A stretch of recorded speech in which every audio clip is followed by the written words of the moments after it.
Sorry about that. Yeah, welcome. Welcome to Politics and Wellness. Once again, I am your host, Captivating Christian. You guys will be the co-host for tonight.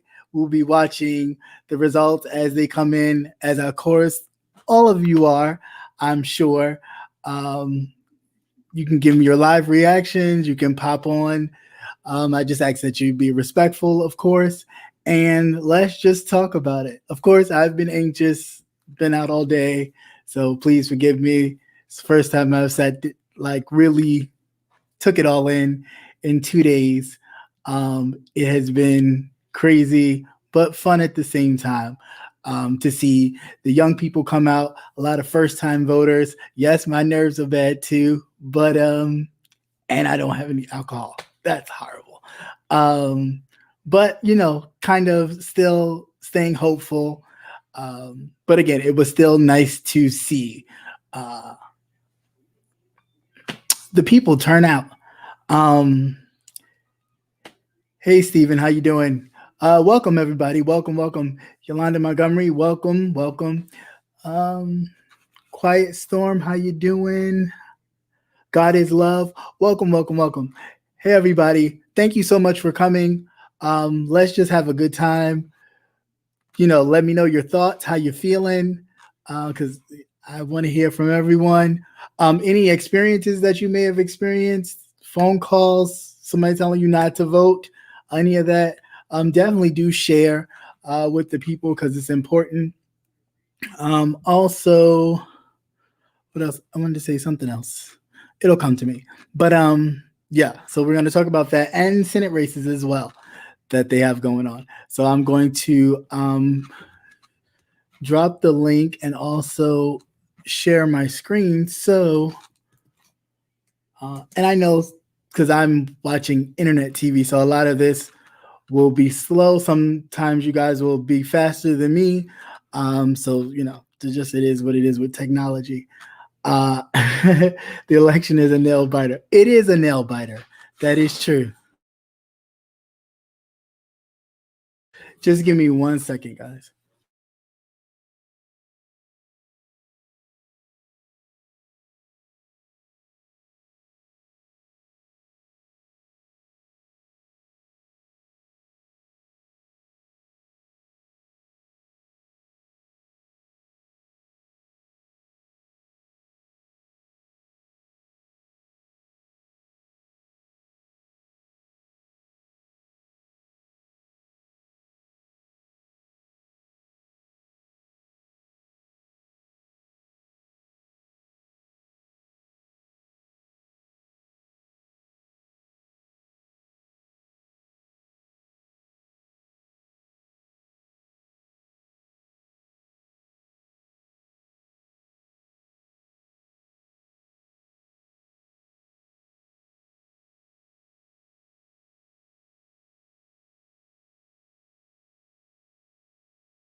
All right, here we go. All right. So how's everybody doing? Anybody feeling nervous, scared? Of course, we like to welcome any guests. So, like I said, of course, you know how we do it over here. Very respectful. We don't. It doesn't matter who you voted for. Just make sure that you're respectful of all viewers.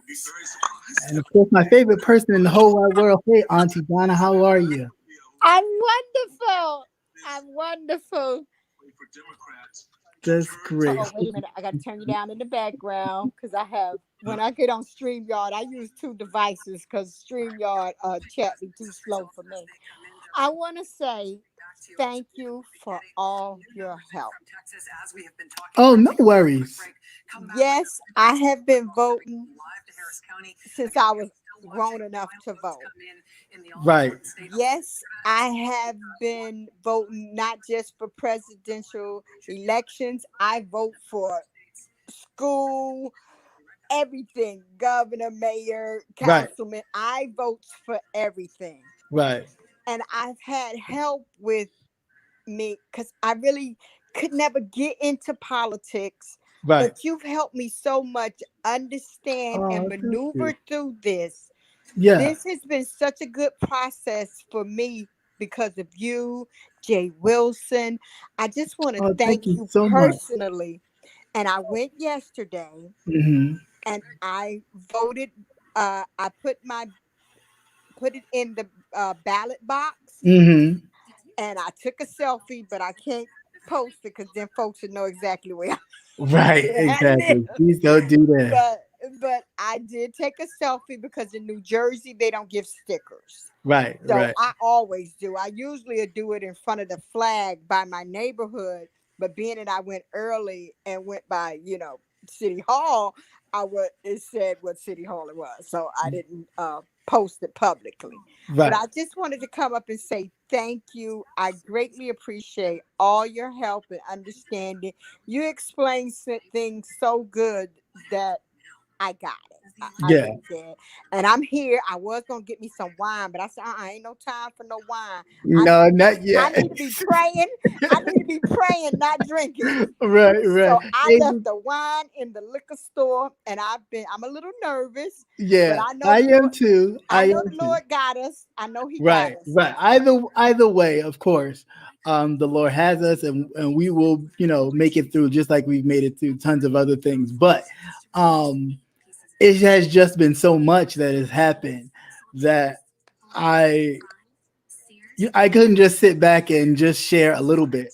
So I'm very thankful that people have gravitated to the process. And it's not only just this, that hopefully in the next 2 years, when it's time to vote for your governors and your state legislators that really make the Yes. difference in your states, that we will turn out just as much, you know. Yes. So I am so hopeful that this will turn the tide, because the only way we can make change is if we actually put ourselves in the midst of all this, and let them see that they know they don't have the control of everything, you know. True. So, True. And I think my thing was like in the past years, you voted, Republican, Democrat, you knew the ins and outs. But I think with the past 4 years, what we've been going through, things was a little deeper that I needed to really understand. And that's what I mean by you really helped, you right, know, you really helped me understand a lot of the ins and outs of things that usually would have went right over my head. right. I So understand that. so I greatly appreciate it. And I'm gonna get back down in the chat and let you do your show. And Oh, my no my problem. Thank cousin you so my much. cousin says it arrived, Okay. but I just gotta get a ride there to get it. Okay. Oh, And I well, want to say thank you, I okay? hope you like it. And I I'll hope let you you know. enjoy it. I Okay, hope you thank can you, like it and enjoy sweetheart. it. All right. I Thank you sure so will. much. All right. Bye. Bye bye. All right, guys, they are still in commercials, so yeah, of course. Everybody that popped in, Star Bella, hi, how you doing? Welcome, thank you for coming. This beach is better. Welcome, welcome, welcome. Brother Nate, thank you for coming. Thank you so much. Yeah, this is really important, guys, and I am so thankful that we are able to have platforms like this to help educate each other. I learned just as much from you all as you learn from me, in the different situations and the ideas that you push forth. I learned it all. So I am truly thankful for all of you for everything through this process.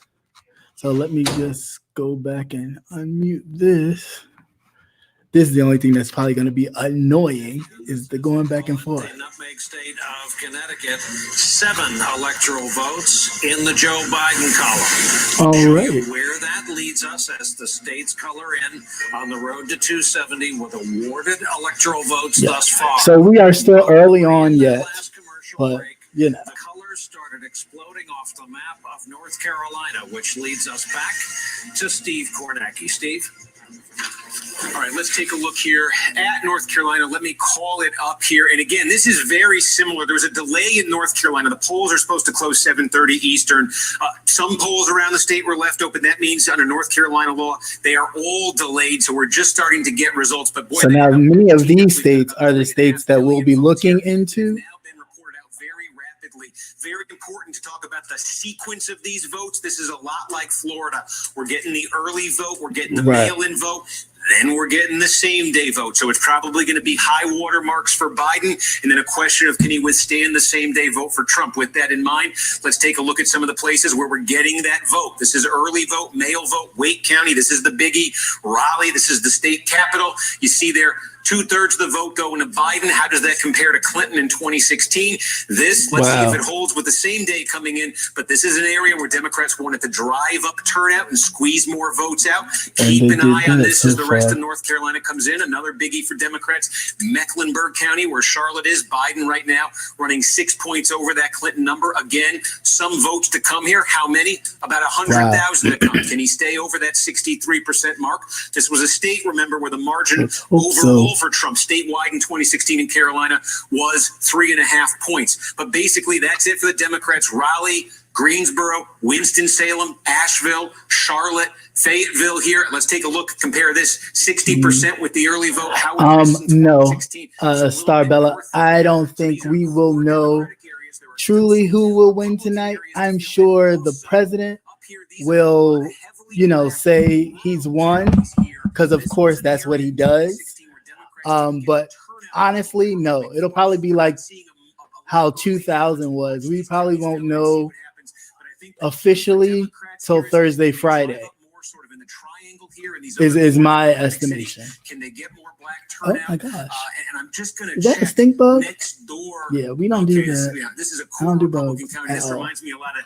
If you remember when I was looking at Delaware County in Ohio, this reminds me a bit of it, but we don't have much to show right there right now. So again, the name of the game for Democrats right now for Biden. You said you think we might find out tomorrow?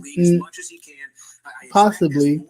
Some of the states, of course, will come in, but others. It's not in from a lot of these more rural Republican places. Hey, what's going on, Rebel? Trump will cut into that a bit, and then the same day's coming, and it's like Florida. North Carolina. He is right now farther ahead than he got in Florida in the early vote, at least at this moment. Steve, will you show us again before you get out of North Carolina there? Sorry. Will you show us how much we've got in Charlotte? Yeah. Here we go. So give you the raw numbers here. 84% in. You got about 500,000 votes that are counted so far. Okay. And you got a little bit less than 100,000 to come. So, it's the question. Biden getting nearly 70% of the early vote. We expect that'll be lower. Question is how much lower? If he's fighting Trump to a draw, then he's going to win this county by about 200,000 votes. He'll get about a 200,000 vote plurality. If he actually wins, by a substantial margin on election day, he can add to that. And the reason why a lot of this is important is because before all the numbers started washing over us. Oh, look, this is Mecklenburg County. What we were just talking about North Carolina. This is ballots. I think they're bringing in ballots. These are live shots of what is happening here in terms of the mechanics of this election as we are starting to see that vote come in North Carolina. Before we started to see these numbers coming in, we were talking about the Biden campaign and the Senate races are too close to call as well. I've been watching them as well as the presidential race. No one has been called yet on the Senate side. However, Democrats need 4 seats to take the majority in the Senate, just 4. And I think they only have like 1 seat to give because there's one senator out of Alabama who's up for re-election in the Democrat column.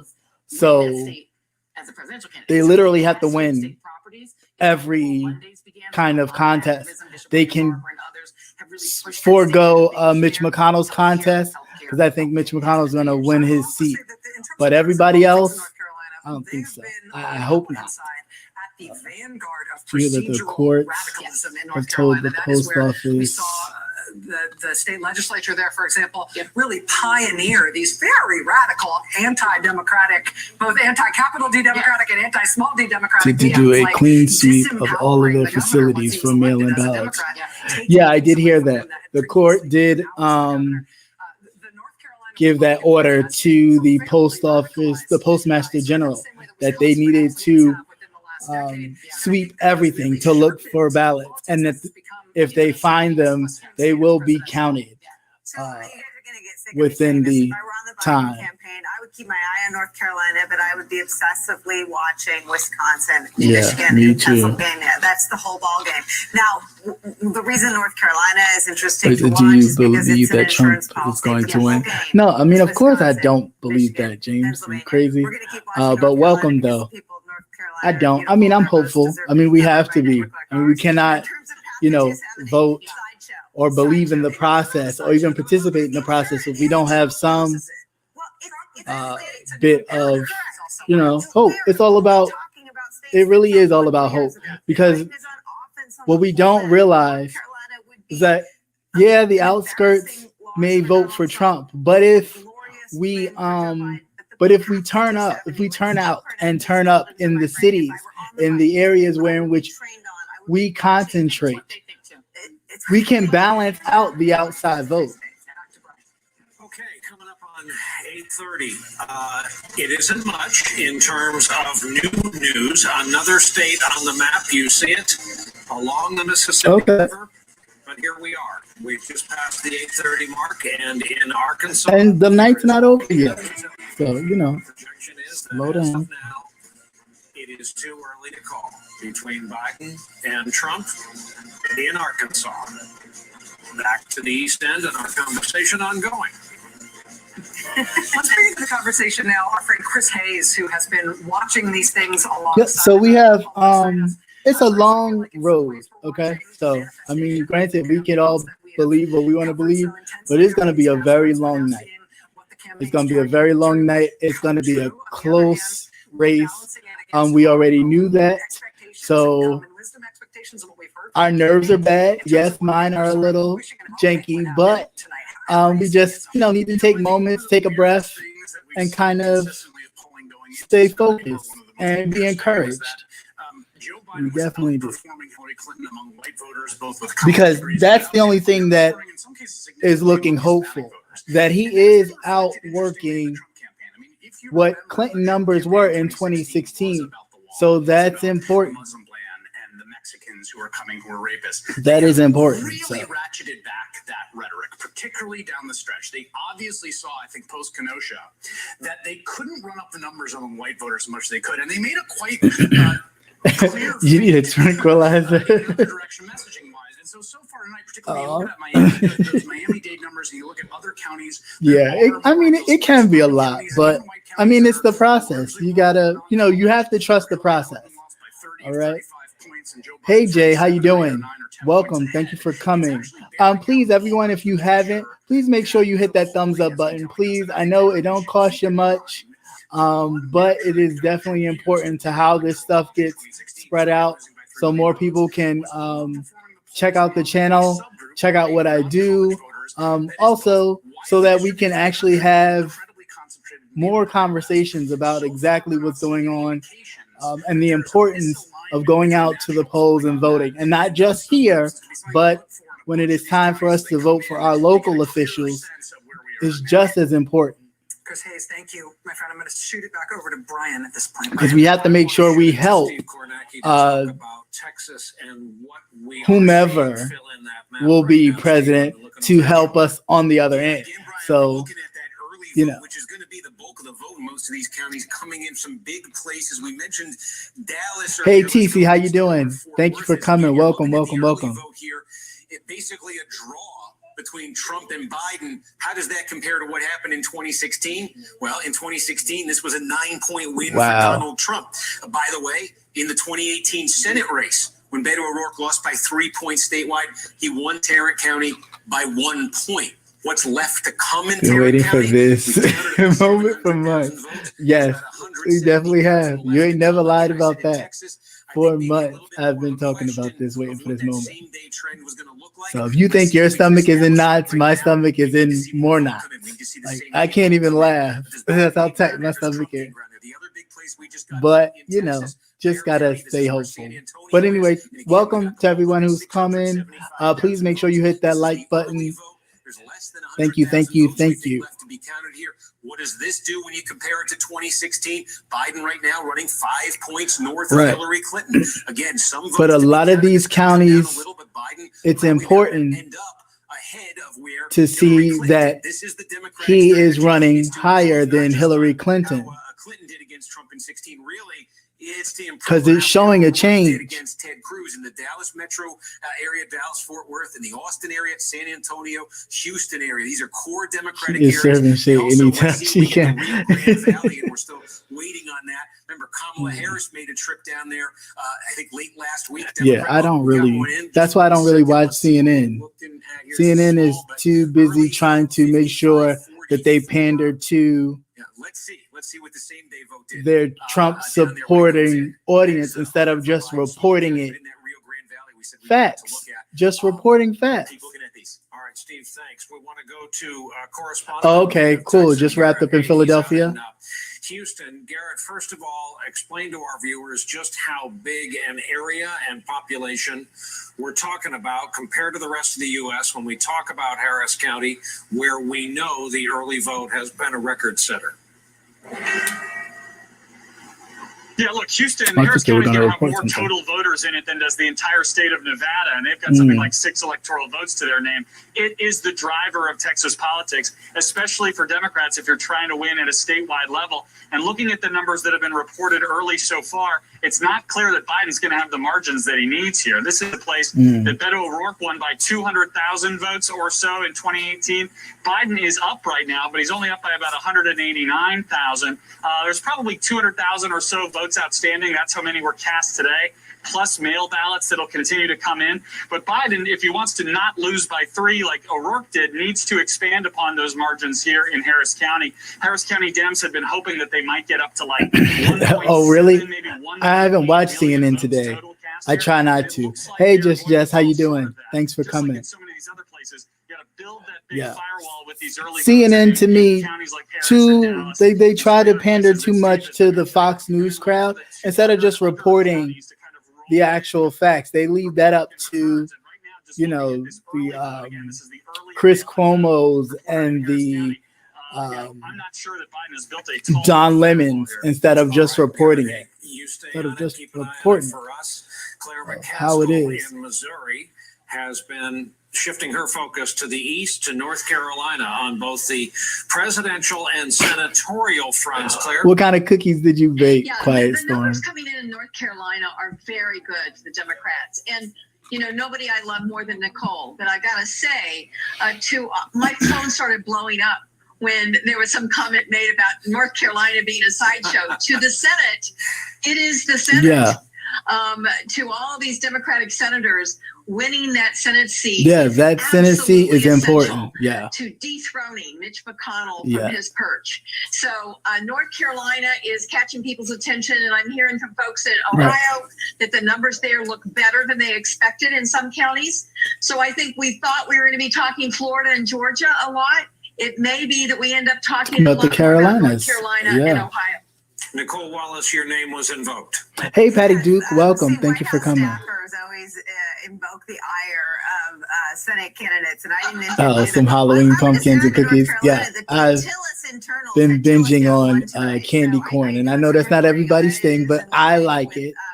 I happen to love it. So, my only point is that when you're on a campaign and when you're a presidential campaign staffer, you are singularly focused on the path to 270. And North Carolina would be a glorious win for Joe Biden, as would Arizona. Yeah, and they're still keeping an eye on Arizona.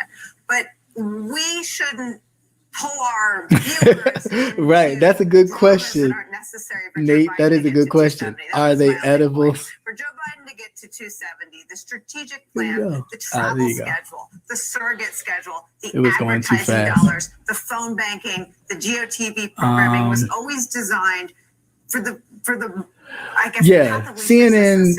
I can't do CNN, and I don't try to knock. This is the only thing that I hate about this. It's always freezing. I wish they'd stop it. Cut it out. Get your life together. Get your whole life. Stop freezing on me. Thank you. One moment. But anyway, yeah, I don't do CNN because they be playing too many games. I had to refresh it because I didn't want it to pause and not miss something. So bear with me, but we still here.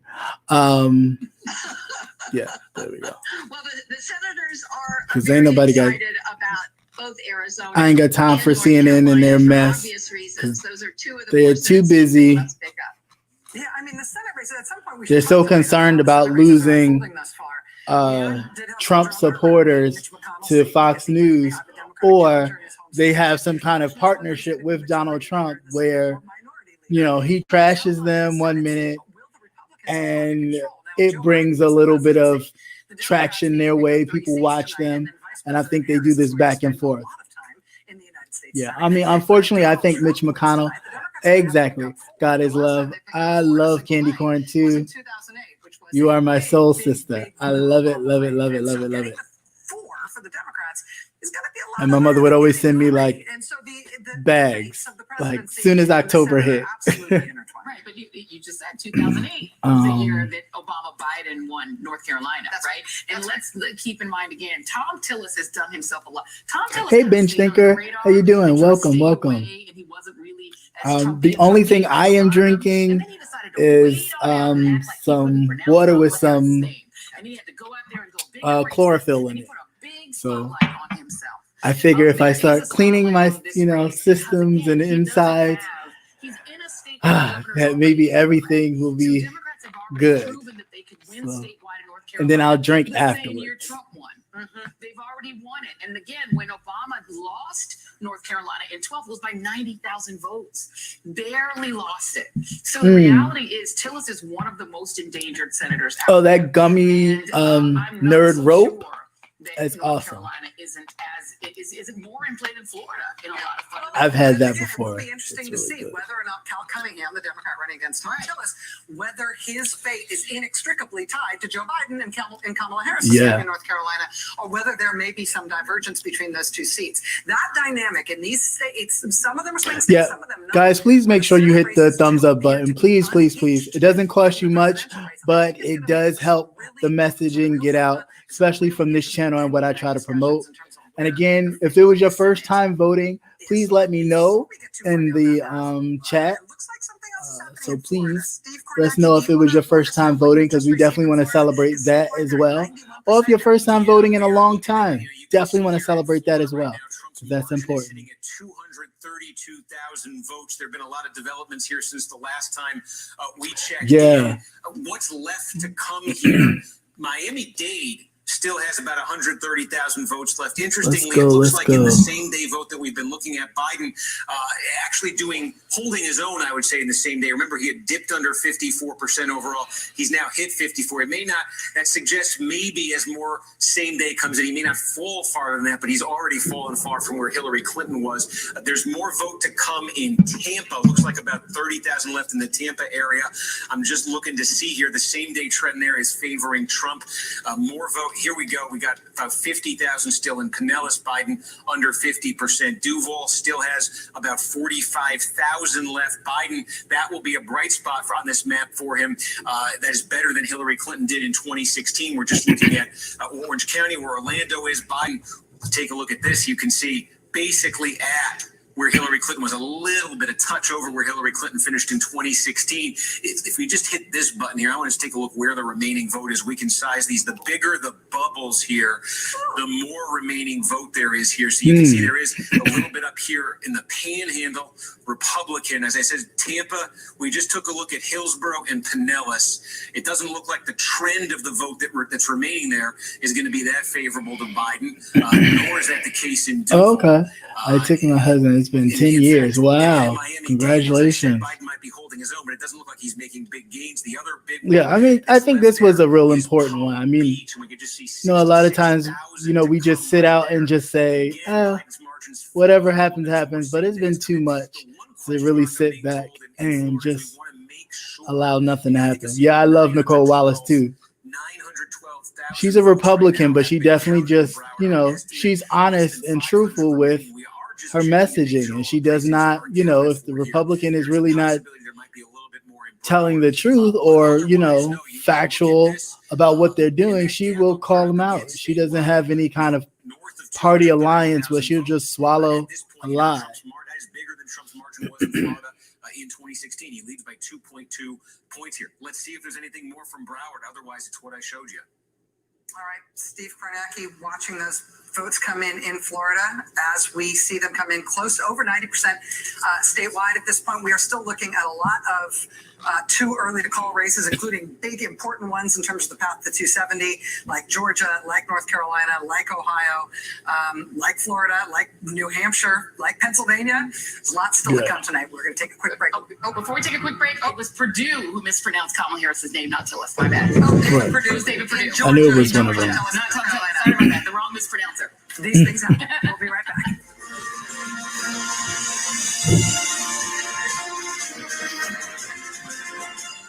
I love eggs. And there's a big Let me difference just between mute this. So yeah, they're on commercial right now. So like I said, if anybody voted, I know you said you took your husband, it's been 10 years, and that's a great thing. You know, we don't want to take for granted, even if it's been 4 years since the last time you voted or 8 years since the last time you voted.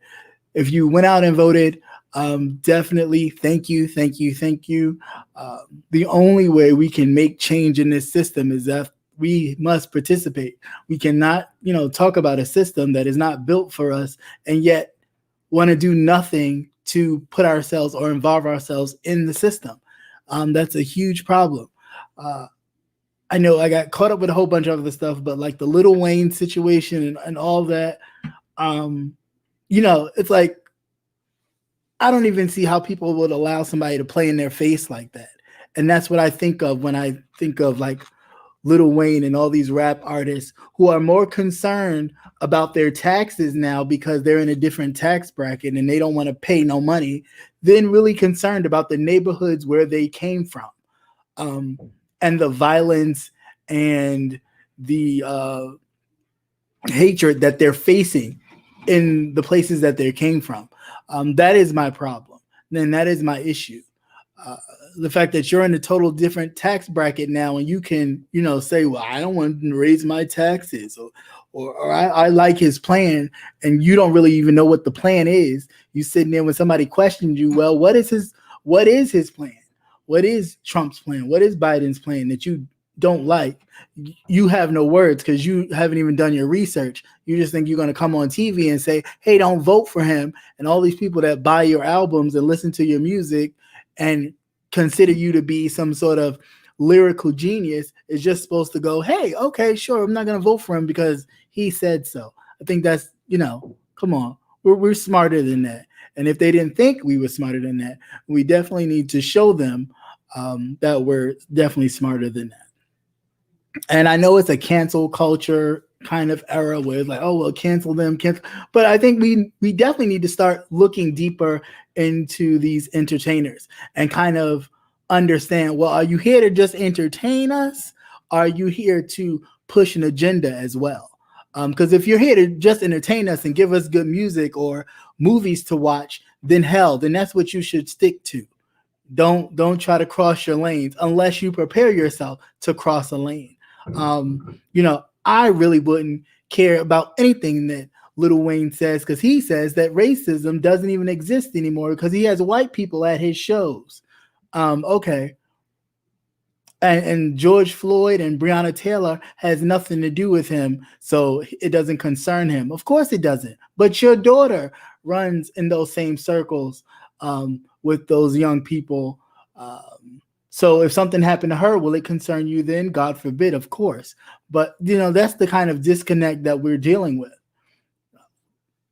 And it's sad, but it's true, and these are the same people that this man is asking about policy. Are we serious? Like, you asking this man who drinks cough syrup, medicated cough syrup about policy? Like, he knows best about what to do with the African American, with black people. Come on, get out of here. Hey, Leo the Lioness, thank you for coming. Thank you so much. Okay, cool. Wow, cool. That is awesome, Starbella. Thank you so much for actually even bringing him to the process. Let me just get this unmuted so we can hear what's going North on. Carolina, we still have it too early to call. We could not be watching it more closely. Also, the state of Georgia. We still have it as two early. Oh, did he? Wow. I'm not surprised. Just. Yep, Brian, we're taking a look here at North Carolina again. Let's take a look what's left to come in here. What you see, if you look here, the darker orange, I'm not sure what this looks like on everybody's screen. I think they call that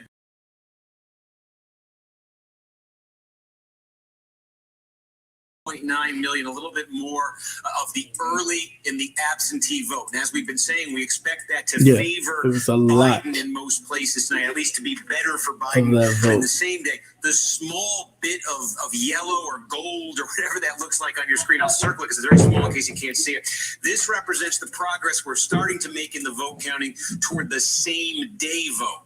And about 1.8 million left to be counted here. Now, these are not necessarily going to be exact in terms of the split. Sometimes in the counts, there's definitely a lot of votes still left. Mixed in with the mail and vice versa. But roughly, we think we're going to start getting a lot of same day vote here. About 1.8 million votes to come in. There are still, as you can see, some counties left that have not reported anything yet. They're going to report their early votes. So that number can grow just a little bit still too. But basically, Biden right now with the votes that have been counted, which is the early vote, the mail vote, and everything that's colored in right now, Biden leading statewide 52-47.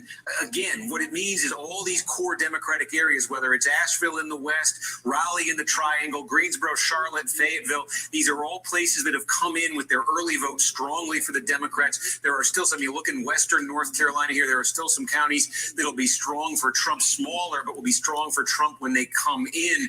But the name of the game here for Biden is, if we stay above water. This is all filled in primarily early vote.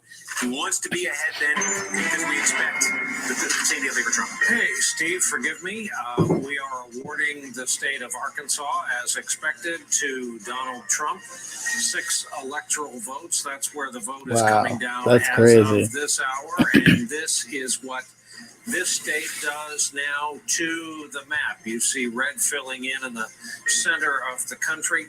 Arkansas now completes that 3-state swing. You see the blue coming up in the Northeast. We're back at it, Steve. And that was North Carolina, Brian, and I'm just looking here at Georgia, see if we can give you an update in Georgia. Again, we expected that Donald Trump would jump out into the lead here. He certainly has. This is double digits at this point with what's been counted in Georgia. We're waiting to see. I'll just give you a sense of this. The Atlanta metro area. I think we got absentee. Hey, YB Entertainment, how you doing? Thank you so much. Thank you for stopping by and showing some love. Appreciate it. What's to come here? Yeah, this is definitely interesting. It's this entire area here that will make. But don't give up, guys. Of course, there's a lot of votes still left to be counted. Of course, this is stressful. Nerves are on edge. Mine are. So please know, I feel your anxiety, but we just got to keep it cool, keep a level head. We'll be all right either way, but we definitely want this creature out of the White House. Out of the Atlanta metro area, because if you just go to kind of rural Georgia, let's go to North Georgia here. These are small counties, but these are just numbers wise. The percentage of the vote Trump's best in 2016, they are there for him again in big numbers, and these add up. I am too. TV, I get it. So add up. And eventually they can overwhelm for Democrats what they get out of the metro area. So that's why it's going to be so important for Democrats to drive up the numbers there in Atlanta metro, because there's no slippage we're really seeing for Trump so far, at least in those rural areas. I want to look both at Georgia and North Carolina in terms of the presidential races we have been, but let's also look at those two states in terms of the Senate races. Between those two states, unusually, there are 3 Senate races between them. The Senate races are just as important at this point. Hey, 777. Incumbent Republican Senator David Perdue. At this point, we've got just over a quarter of the vote in. Democratic challenger John Ossoff there, you see, with about 42% of the vote. This is too early to call right now in terms of NBC News projections. Then there is a second Senate race in Georgia, which is a special election. At this point, again, we've just got over a quarter of the vote in, and this is too early to call in terms of NBC's projection. But you see Democrat Raphael Warnock there with the highest number of votes right now. The incumbent Republican Republican Senator Kelly Loeffler there in the middle, and Doug Collins, Republican congressman, also in the 20% range. Trump saturated Arkansas with loads of money. Yeah, I'm not surprised about that. He did the same thing in Kentucky. So did Mitch McConnell. We've been talking about this North Carolina Senate race. A lot of Democratic hopes resting with Cal Cunningham, Democratic challenger it definitely is. Republican Senator Tom Tillis right now with over 70% of the vote in North Carolina. Still perceived as too early to call. They haven't, but I'm sure they will. Because Mitch McConnell, he orchestrated that one so he could get that win. Probably the most endangered incumbent Republican senator in this cycle. Let's bring into the conversation now our friend, right, that part. Founder of the National Action Network and host of Politics Nation here on MSNBC. Rev, talk to us about your overall impressions tonight. Obviously, the most definitely watching the special election. The most important Senate races and the most important state races that we're watching are all still uncalled at this point, but we are starting to get some sense of contours. I'm with you on that one. I don't think we'll be able to sustain another 4 years of Trump, because at that point he will have no checks and balances. He could literally do if you thought he did what he wanted the last term, if he gets another term, God forbid, God knows what we might be in store for. And that's why I say that I'm not saying cancel people, but I'm saying at this point, you know where people stand. And in knowing where they stand, then you kind of deal with them accordingly.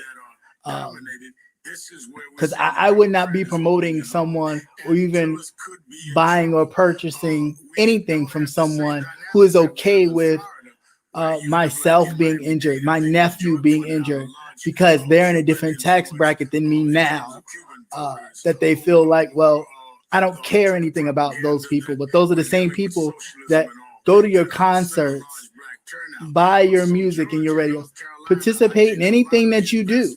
So definitely pay attention. You get to see people's true colors. Like 2020 has done a lot of things, but it has definitely shown us a lot of people's true colors and where they really stand. And we need to deal with them accordingly. So just like we need to black out and Black Friday and black out this and black out that, we need to black out a lot of these artists too. I feel like it's okay to have those, it's one thing to have a conversation and really get to the bottom of it, but to wait at this point, that was foolish. That was a game.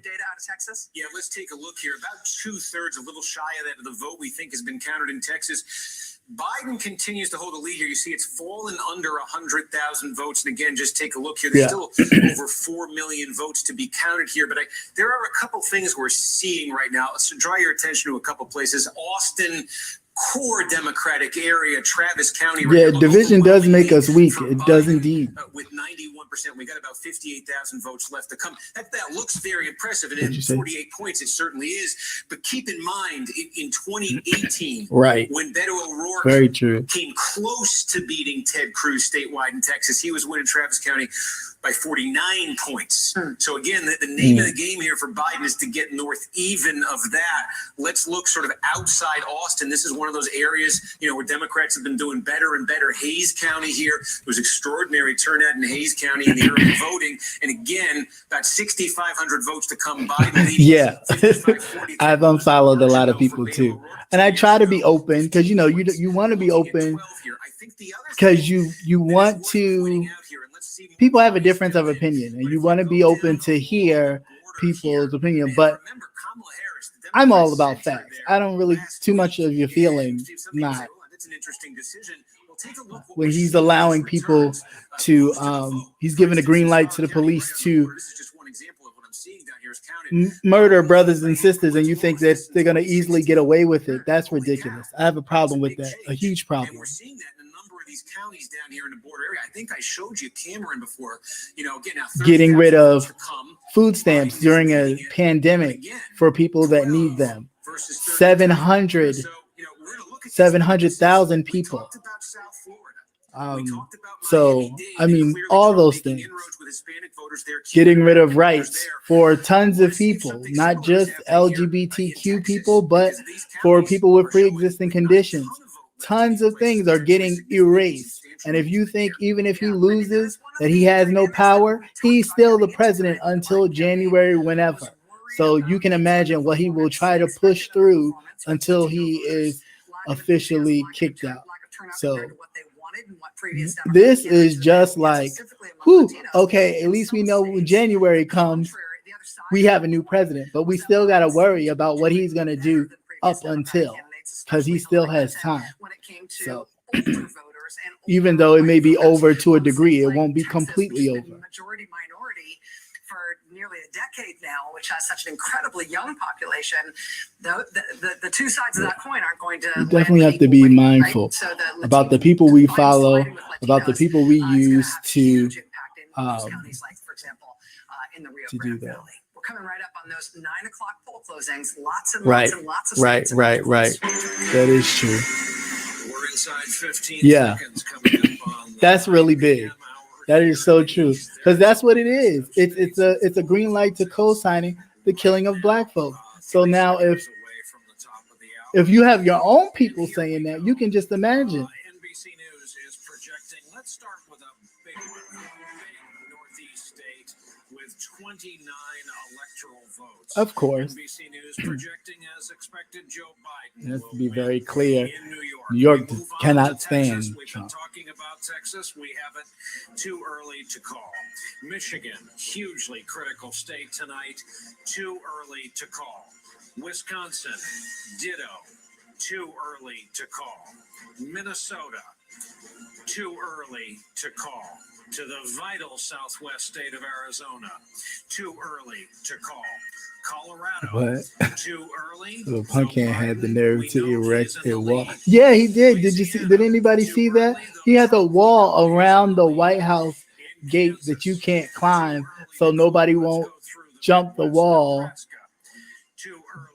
Just in case, you know, he wins or doesn't win. But yeah, I mean, Trump leading in South Dakota as expected, and Wyoming. Too early to call. Donald Trump is in the lead in Wyoming.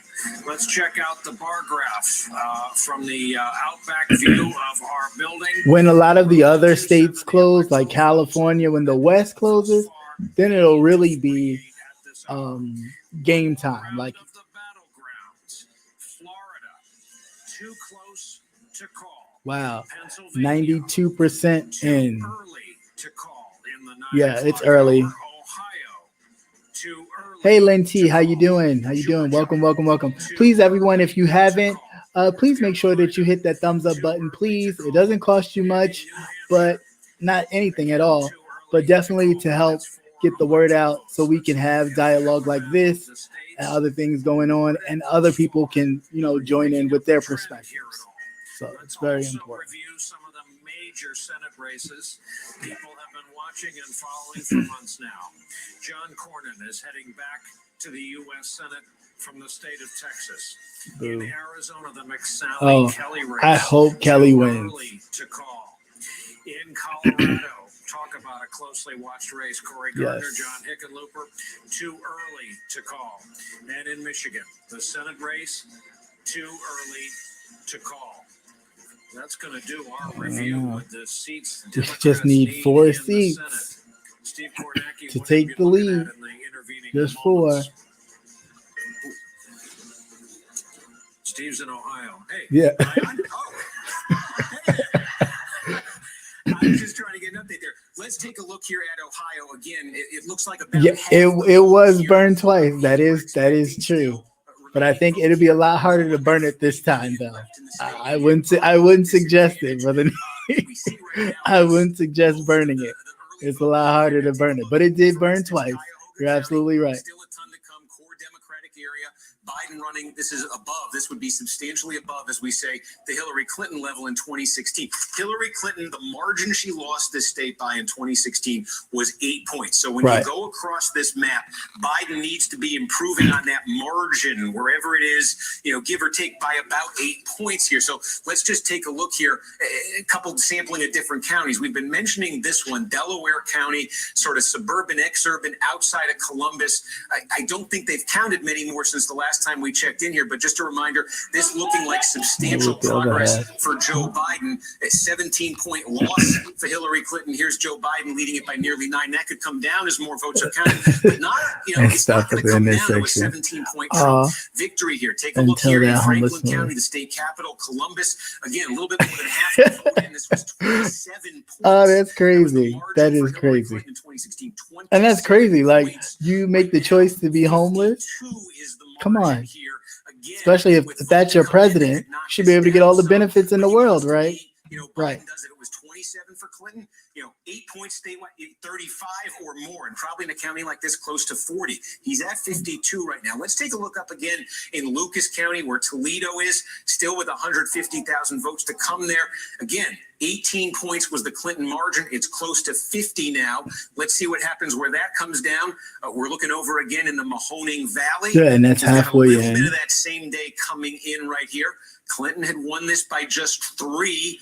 Biden still way up here again. Yeah, let's see how that changes with the same day vote.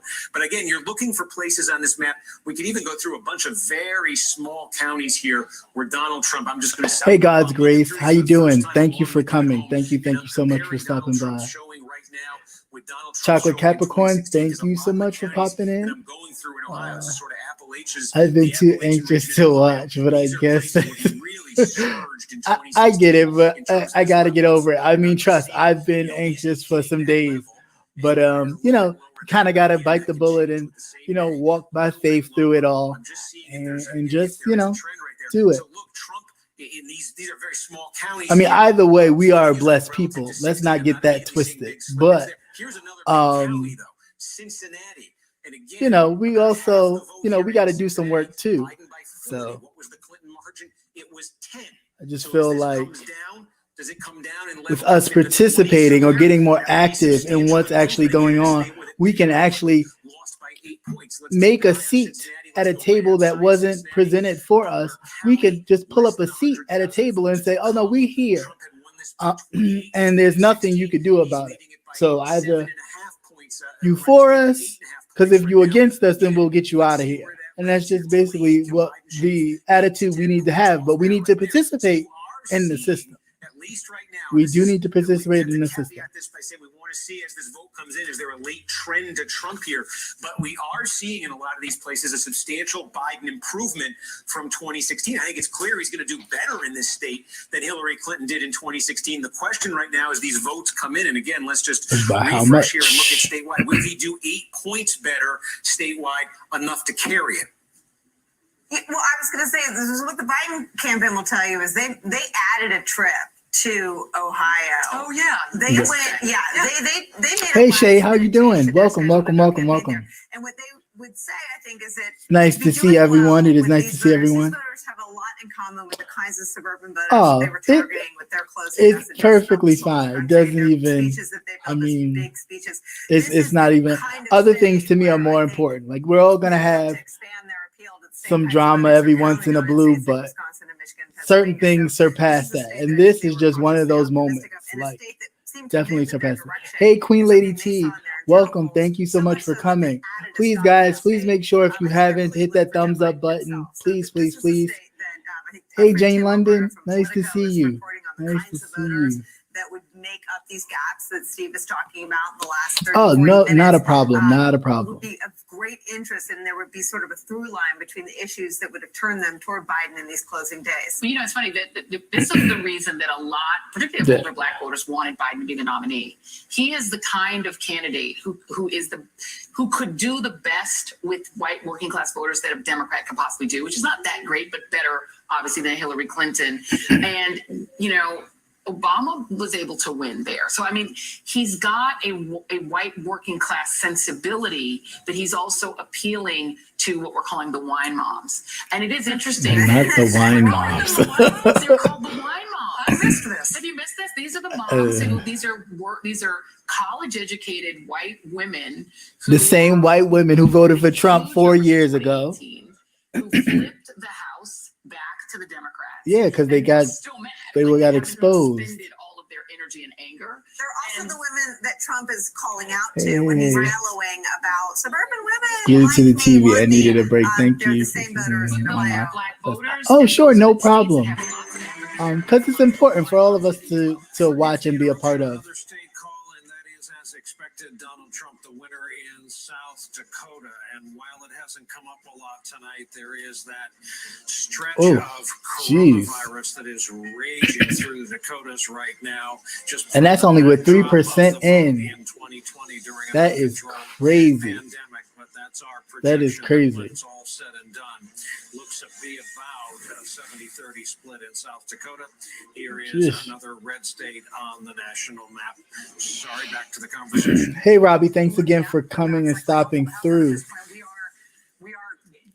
Again, so we all know. In terms of what we have seen here, Trump has won states that Trump previously won. Biden Right, has won as she said, because I was just about to say that.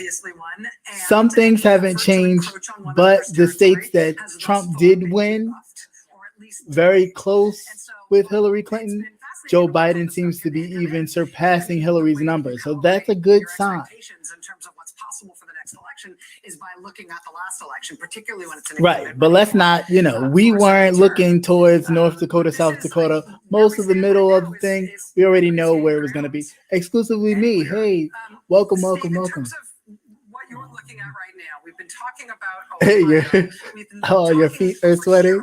Pennsylvania.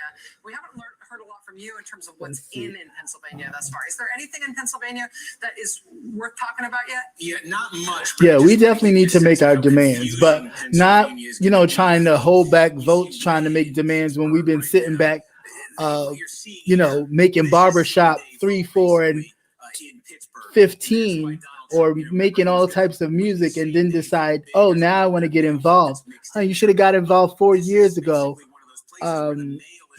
And asking for some kind of ideas for a community in which, hey, if you want our vote, let's get it. You talking about, oh, I sat back and thought everybody else had it. Come on, get out of here.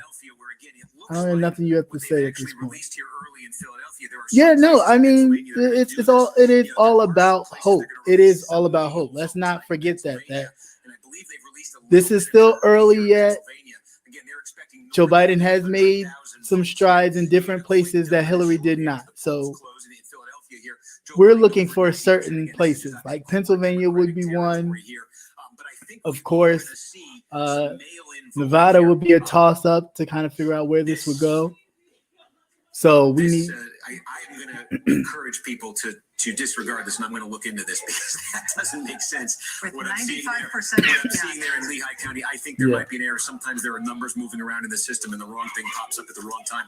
But basically, in Pennsylvania tonight, there are going to be some counties. Yeah. So Philadelphia is an example. Allegheny is an example. And we have to definitely not necessarily make an example of these entertainers and people, but we definitely have to make it clear. Like, hey, listen. Stick to this. Don't get yourself involved in stuff you don't.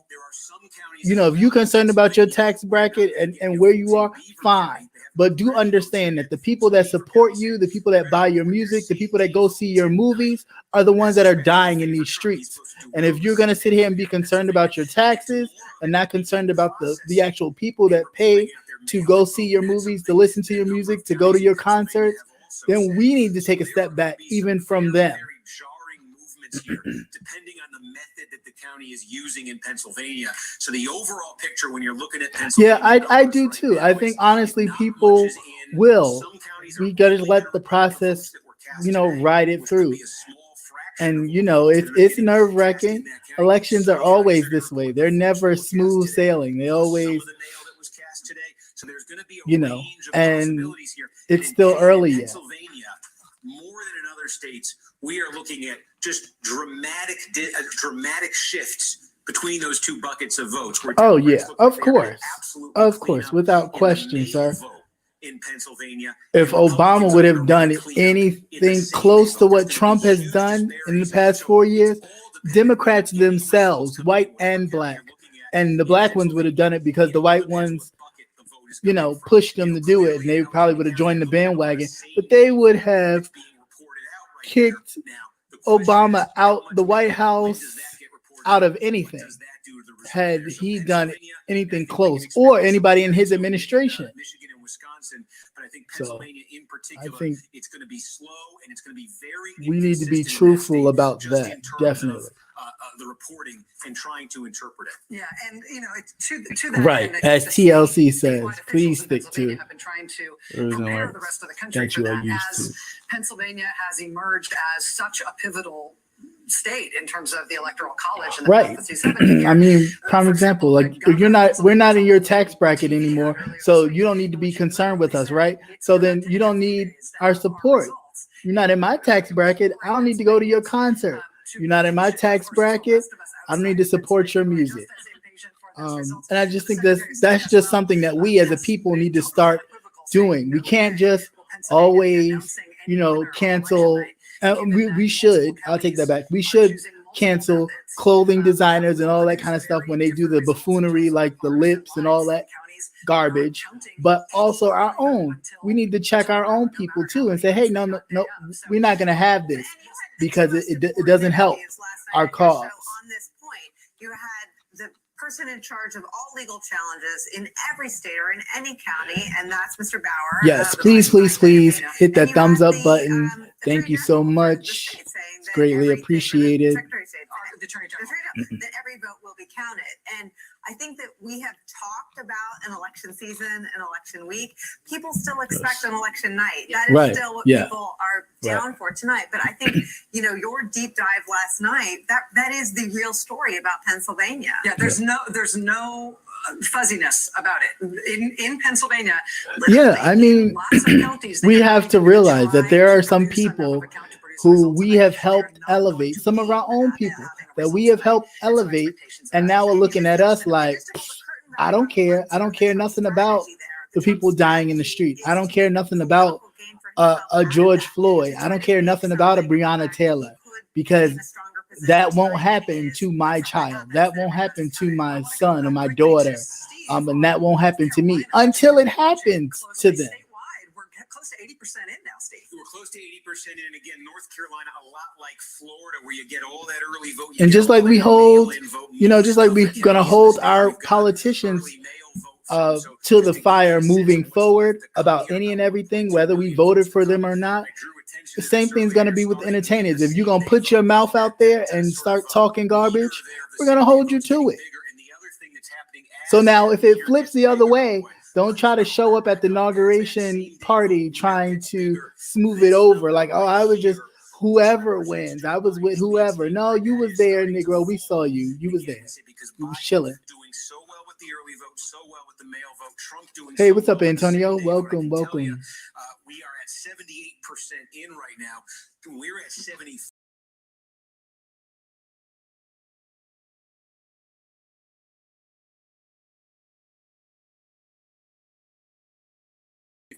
Just you're funny. Yeah, I mean, his hair looks hot. The gravity in I mean, I know mine's shifting here. not twisted right now, but his it's ridiculous. Just in terms of the margin he's going to get or the percentage he's going to get, and now you're going to get Trump's best shot at these counties. Now, that doesn't mean Trump's winning every county here in the same day vote, but it means probably in a place like Wake County here, Mecklenburg County, Biden may not be getting those margins he got with the same day vote. So 115,000 now. Let's watch that number. 112,000. Let's watch that number, and let's see what happens. Steve, I got yeah, it does, but people are not going to really push it too much because, of course, the president can. Yeah, I was about to say Colorado's not a. Yeah, Colorado's not a flip. What is he talking about? Yeah, that's not a flip. Steve, back to you at the board as we look at the first blue state, West west of the Mississippi. Right. For the Democrats on the road to 270. And again, it definitely is a violation of the good moral clause. Excuse me, but because what I was about to say was they don't really push constitutional norms as they used to. They kind of let them go by the wayside, I guess, giving him some kind of, well, he may not know, so we're just going to let it slide. But the whole time we're letting him slide with a lot of things, he's been robbing us blind, truly. And Trump isn't flipping any blue states. That's going to put Biden over 270. We also said those are the states that are going to take the longest. We were just in Pennsylvania, and you see what a confusing mishmash Pennsylvania is. So we talked about Florida at the start of the night, Georgia at the start of the night, North Carolina at the start of the night, Ohio, and Texas at the start of the night. That's a drug of choice. I'm not going there. For Democrats to really put Trump on the ropes. Please, if you do a drug of choice, don't be like Gillum. Please don't do a Gillum. That's all I can say. All I'm saying, don't do a Gillum. North Carolina, you see Biden doing well in the early vote, but now there's some erosion there. Let's see if it erodes all the way and Trump is able to get the state. That lead as the same day vote comes in North Carolina continues to dwindle for Joe Biden. In Georgia, again, looking at, we want to see the Atlanta metro area there. Democrats are going to have to do this. If we can get a few states. It's not enough for Democrats in Georgia to do better than Hillary Clinton did in 2016. I think Biden's doing that or will likely do that. He has to do better than Stacey Abrams did in 2018. So the burden is really going to be on him from what we're seeing in Georgia right now, which is Trump country, rural parts of Georgia, holding its own there. So that puts really a burden on Biden to do even better than Stacey Abrams did in places like the Atlanta metro You're a area. mess. I'm not playing with you. Get Georgia and then Texas. In the West, the polls are still open. In the West, the polls should be closing soon. In the West, I'm seeing it in a couple counties, but it's not a consistent pattern. I believe he is doing BET tonight. Oh, really? Down by the border there. Substantial slippage, not always talking about huge counties there population-wise, but I think you're looking at some substantial Democratic slippage there. Right. No, you're absolutely right. You're absolutely right. I truly believe that Mitch McConnell is running it because he has the most power. The president is just being a mouthpiece and just doing what he does, spewing all kinds of stuff, but Mitch McConnell is the one with the power. That's why if the Senate can flip, that would change everything. And even if God forbid Trump was to win, but the Senate flipped, Trump would have no power. Senate, the House would still be in Democratic power. The Senate would then be in Democratic power. And even if we had Trump, they would do exactly what the Republicans did to Obama for 8 years and kind of blocked most of the stuff he was doing to make sure that he would not either be reelected or be a favorable president for anybody to follow him and win an election. The Democrats would just do the same thing. So we can hold out hope that they just get 4 seats. But we shall see. 60% in Ohio, but that right now might be the Democrats' best shot at one of those first 5.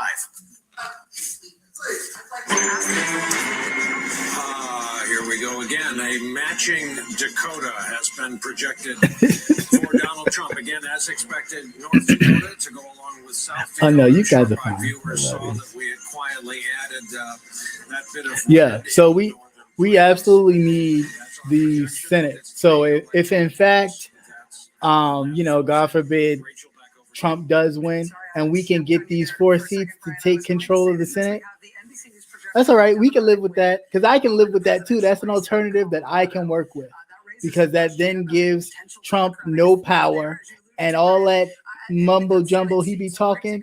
He would definitely be eating a lot of his crow because telling you, it ain't gonna be pretty. Trying to fend off a challenge from Democrat Cal Cunningham. We're going to take a look at the balance of the Senate overall as we continue to watch some of these swing state votes fill out. Right, he would be a lame.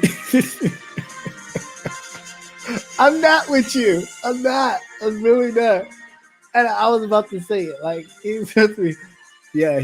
will be a limp dick president in a lame duck session. Yeah, exactly. I started noticing losing my hair in my. I can't with you. Yeah, my hairline is definitely. I cannot. You guys are funny. But yeah, so like I said, if anybody has a story they want to share, you don't necessarily have to show your face, but please don't be trying to, we don't play them games over here. I've seen many places where people was, exposing stuff and all that kind of stuff. No, thank you. We're not doing that here. This is far more important to play around, but definitely want to open the floor if anybody wants to share. If anybody wants to share your nerves or what you're doing to kind of work those, whether you're eating something edible or smoking and toking on something, whatever you're doing to kind of calm your nerves, got a glass of wine, anything like that. Of course, I am here for it because, of course, we all going through this together. So we definitely need to keep each other lifted and calm, cool, and collected, and woosah and all that good stuff. So it's definitely important. Let's see what you got saying up here. Yeah, I'm all at North Dakota, all the states in which I already knew he was going to win. I'm not concerned about. I am more concerned about the states that could possibly flip one way or the other. Is definitely important to me. Hey, what's going on there, sir? What's going on? Hey. I'm sorry, I would have popped on earlier, but I was too busy pre-gaming and had a nosebleed. So no, you're perfectly fine. Because I had some. No, okay. But I was having some moonshine and pizza, and apparently that was just a bit too much for my body. The moonshine one. Yeah, hey. But this is interesting. But real quick, I wanted to tell my little story. I told you, but of course they didn't know. Yeah. But, today and yesterday, I got robocalls telling me to stay home, and I'm like, that's odd, especially since it was a Maryland number, and I'm of course from Maryland, and my number is still Maryland, but I live in Florida, so why? Right. But then I thought about it. I'm like, Florida's a Trump state, right? So I'm like, I wouldn't be surprised if that's actually what they're trying to do. But they serious out here. They got rallies and they on the corners. They everywhere here. I mean, they have been doing a lot of this whole pickup truck riding on the expressway. I seen one the other day. They have been doing a lot of that. I'm just like I can't with the fear, with you trying to intimidate people on the road, you trying to run a bus off the road. I mean, going too far. We're doing too much. Like, really. And for him to support it and telling the FBI to back down off the investigation, this is the type of person that is in office right now. Yeah. Like, and what I think is funny is that his supporters are constantly talking about terrorists and their freedoms and all this stuff. They're the terrorists. Right. Exactly. Don't nobody want what y'all have. Y'all don't have anything. They don't have anything I want. Even the wealthiest, I don't want anything you have. Honestly, I want my own. And maybe that's what they're scared of. Right. Yeah, that is because then you become just as equal, because then you're able to actually gain the wealth that they do have. So yeah, it's all about keeping power and keeping power to those who have it, not even giving it to those who support him who are poor. But they're doing another projection. So let me get back to it. This is the Alabama call. Donald Trump. Of course, we knew this. Not surprised. But even in Alabama, again, that's one of the poorest states. Yeah, right. Why? No, right. Colorado, sorry. Like, the tax cuts aren't for you. They're not. You're not getting anything out of this. Nothing.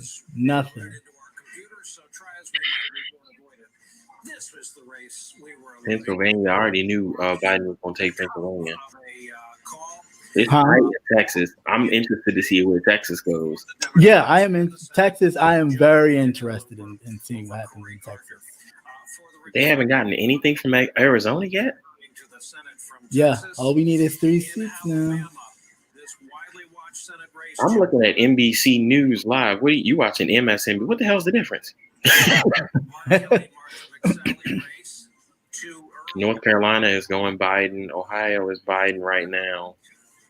Man, this is worse. This is like the Super Bowl. Yeah, it is. Well, it is the Super Bowl for politicians and politics and people who, you know, this is Christmas and all that. And even, okay, so Georgia, I'm a little confused at because most of us are in Georgia. But then again, if they're looking at the money aspect, then I guess they vote for Trump. So, like, it's, I don't know. Yeah, but I mean, for me, even if you have money, you happen to be a black person, you really got to be looking at what you're dealing, you know, what's happening to your people. And if there's a disconnect, then you need to just be upfront with your people. Like, hey, I don't rock with y'all no more. I made it. You know, I'm sorry, I made it. Hopefully you guys can make it too. I mean, but how did you make it? Exactly. I mean, look at Lil Wayne. Remember a few years back when he said he don't see racism or he don't see color or whatever he said. Like, it was like 3 years ago. He don't think racism exists anymore. Yeah, I'm because white people go to his shows and they listen to his music. You act like you're the first person that white people was listening to music. You can ask the earlier pioneers of rock and roll who happened to be black, that white folks was dancing to their music and everything else. So much so that they had white groups emulate their music and take it over so it can sell. So get out of here with that. Like, but that's the problem. A lot of these people don't know the history. They just think when they popped out, history began because of what they did and what they accomplished. Like, if you don't take a back seat.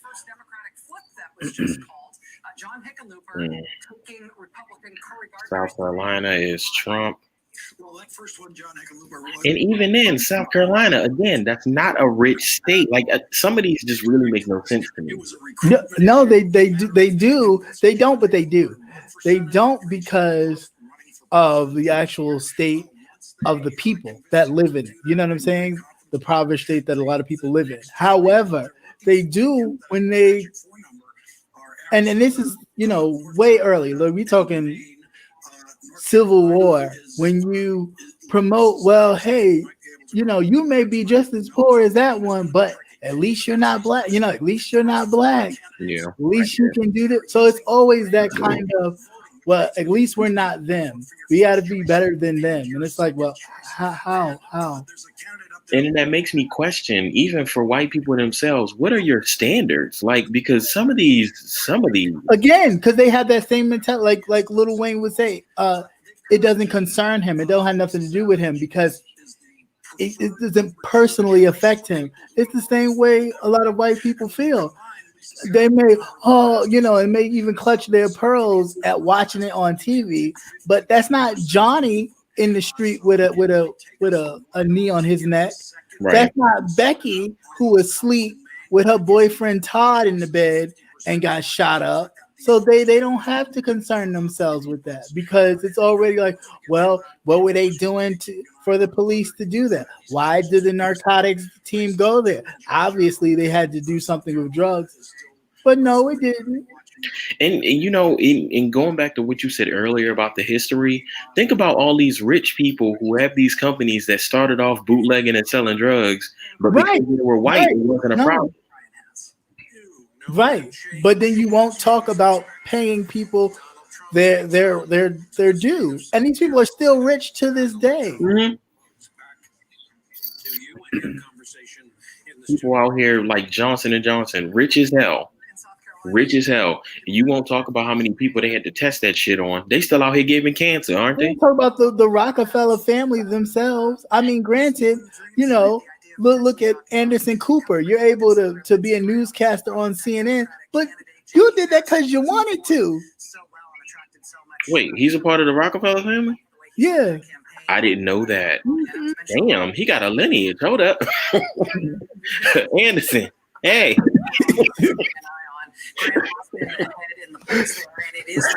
Rumor has it he likes darker. Hey, Lady A. All right. in terms of these Senate races, in terms of potential. Yeah, I know, right? So this is still early yet. I've been talking to people, and it looks like I'm going to watch North Living Carolina's going to be a real nail biter. All right, Betty Duke. Enjoy. I'm gonna be up because I gotta watch this. Yeah, he's Rockefeller and Vanderbilt. Exactly. Yeah, I knew it was another relation. He's I think his mother was a Vanderbilt, I believe. Yeah, I think his mother, and she just passed, I think 2 years ago now. Oh my God. God. Yeah, his mother was a Vanderbilt. So you're talking about money, like this is granted, I'm sure, he wanted to kind of make his own way, but he didn't need to. Did you really think you needed to? Your mother made one phone call, whether you knew it or not. And, she did. And you made a donation and a phone call. Your interview is Monday. Right. Yeah, his mom was Gloria Vanderbilt. Yeah. Yeah, so. Have you ever seen the show Dynasty on Netflix?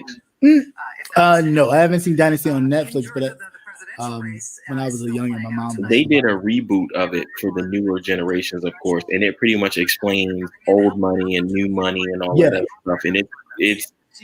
I mean, some of that stuff I knew, but I didn't expect how deep it got in terms of their connection with the police, and it's crazy. Mm-hmm. These are the counties here. These are the counties that Democrats depend on. Where's that, Georgia? We already knew Atlanta was going to be blue. Right, right. And that goes back to my question. Like, there's a lot of black money in Atlanta. So, I mean, of course, that's blue, but the rest is just, it makes no sense to me. Yeah. Well, I mean, and that's the thing. Most of the money from the state comes from places like Atlanta due to Tyler Perry putting that movie studio there. A lot of money has come into Georgia. So that's why I'm saying when people say, oh, my vote doesn't count, like, no, it does. Well, you have to make sure you use it wisely. Can't just vote here. We have to do it in the next 2 years. Push those people out. We have to keep pushing. Like, you got to keep. But you got to think about it. If your vote didn't matter, these robocalls wouldn't be going out. If your vote didn't matter, they wouldn't be setting mailboxes on fire. Like, they wouldn't be at the polls trying to intimidate people if it didn't matter. Like, you really got to pay attention to some of this other stuff going on. Yeah, I mean, trust. A lot of people know. A lot of those Trump supporters know that it's gonna be a close race. That's why they would grab their flags and drive through the streets and intimidating people. They even went into the hood. I saw in one video. Yeah, I saw that. Turn around. And but they was like, yeah, right around here. You see how the police just really stood there and allowed that to even happen? Was not surprising to me, but it was definitely very telling. Like, how were you, why wouldn't you even have stopped that man a long time before he even got in contact with those people to turn around? Because all he had to do was press on the gas and, God forbid, run through them people. Then what? Nothing. It would have been nothing. Sadly. The importance of this one to Republicans in 2016. Yep, definitely very true. Lynn said, old money that they robbed, killed, and stole to obtain and able to keep it. Mm-hmm.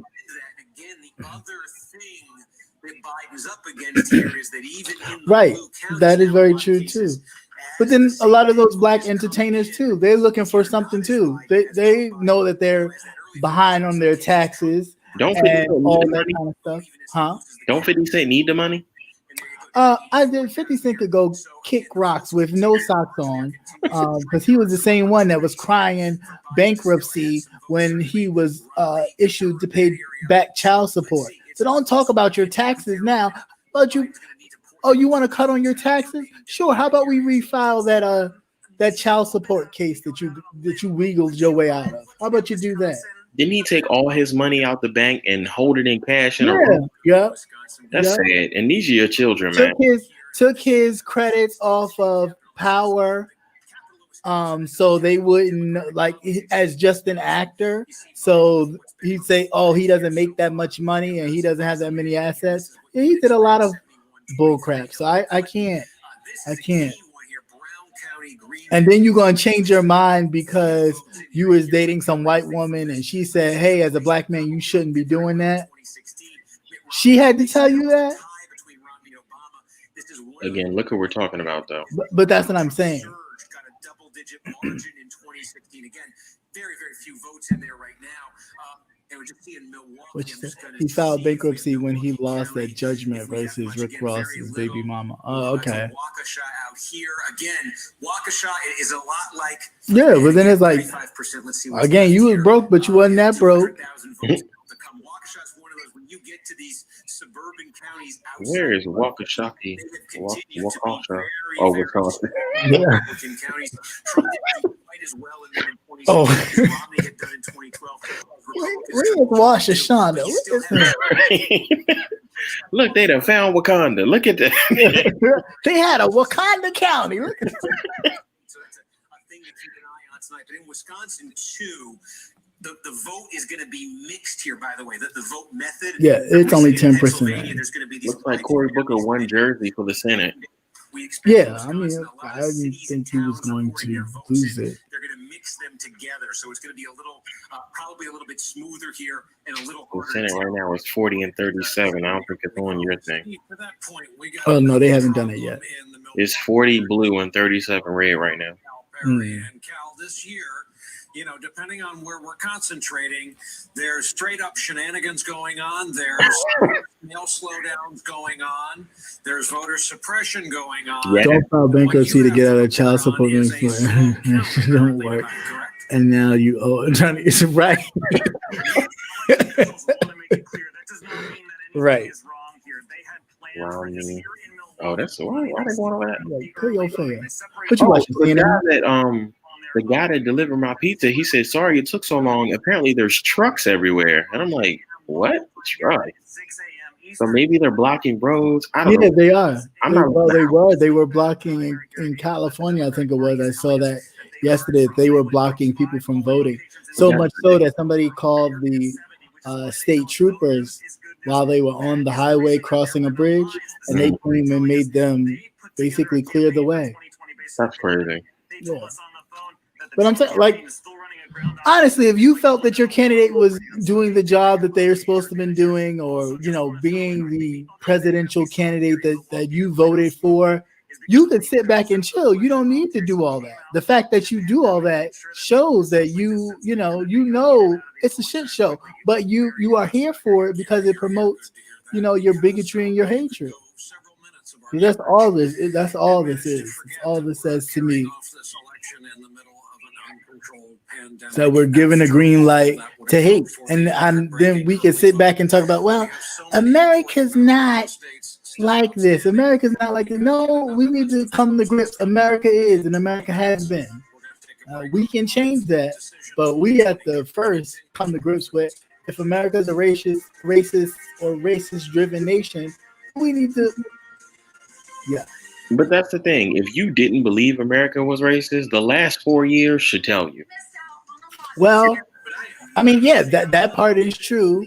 I can't even. Right. The last couple months should tell you, like as many any. Oh, see, this is another thing I meant to bring up to you. The fact that white people get upset talking about why you got to pull a race card. The fact that there is a race card, that right there says something. But that's the same thing when people say, well, Black lives matter, all lives matter. Well, what the hell you mean? The fact that somebody even has to say that is problematic. Yeah.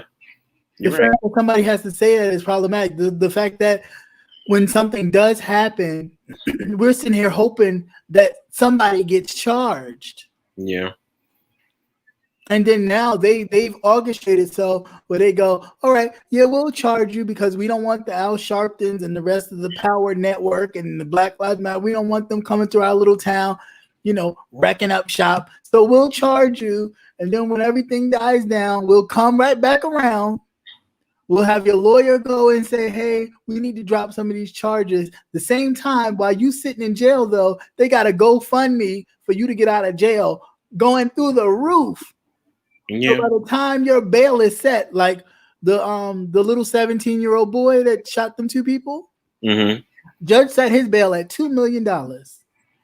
They got it. I'm pretty sure. Now watch by the end of this, he's gonna have $2 million to get out of jail, and then they're gonna sit here and talk about the lawyer's gonna go, well, he is it possible that he's able to leave the state because we're concerned for his safety? Watch. With 3 people he shot, apparently you weren't concerned about. 2 people he shot. You weren't concerned. And killed. Well, killed 2, injured a 3rd. So it was 3 people that he shot. And made it home. Yeah, walked by the police. Not even just went home, walked by the police. Like, all right, guys, good night. My work here is done. Right. I did my part. That's the part that it's a problem. And when you sit there and say all lives matter, you should be as upset as we are then. If that's honestly right. If that's right. You should be right there with it. Exactly. Because all lives matter. Right, exactly. So that means no matter what color or whatever, even if we disagree, that means all lives matter. You need to be here. But you stuck on the fact that it's black. You stuck on the fact that it's black lives. So yeah, that in lies your bigotry right there. So why does it have to be black? Right? And then hell, go ahead and make a White Lives Matter rally. I would love to see it. Go ahead. Go ahead. Y'all can have all the raisins and the potato salad y'all want. And don't nobody eat that shit anyway. You can have it. Have it. All the stringy bean casserole you want to bring. All the bland, unseasoned food. Exactly. Knock yourself out.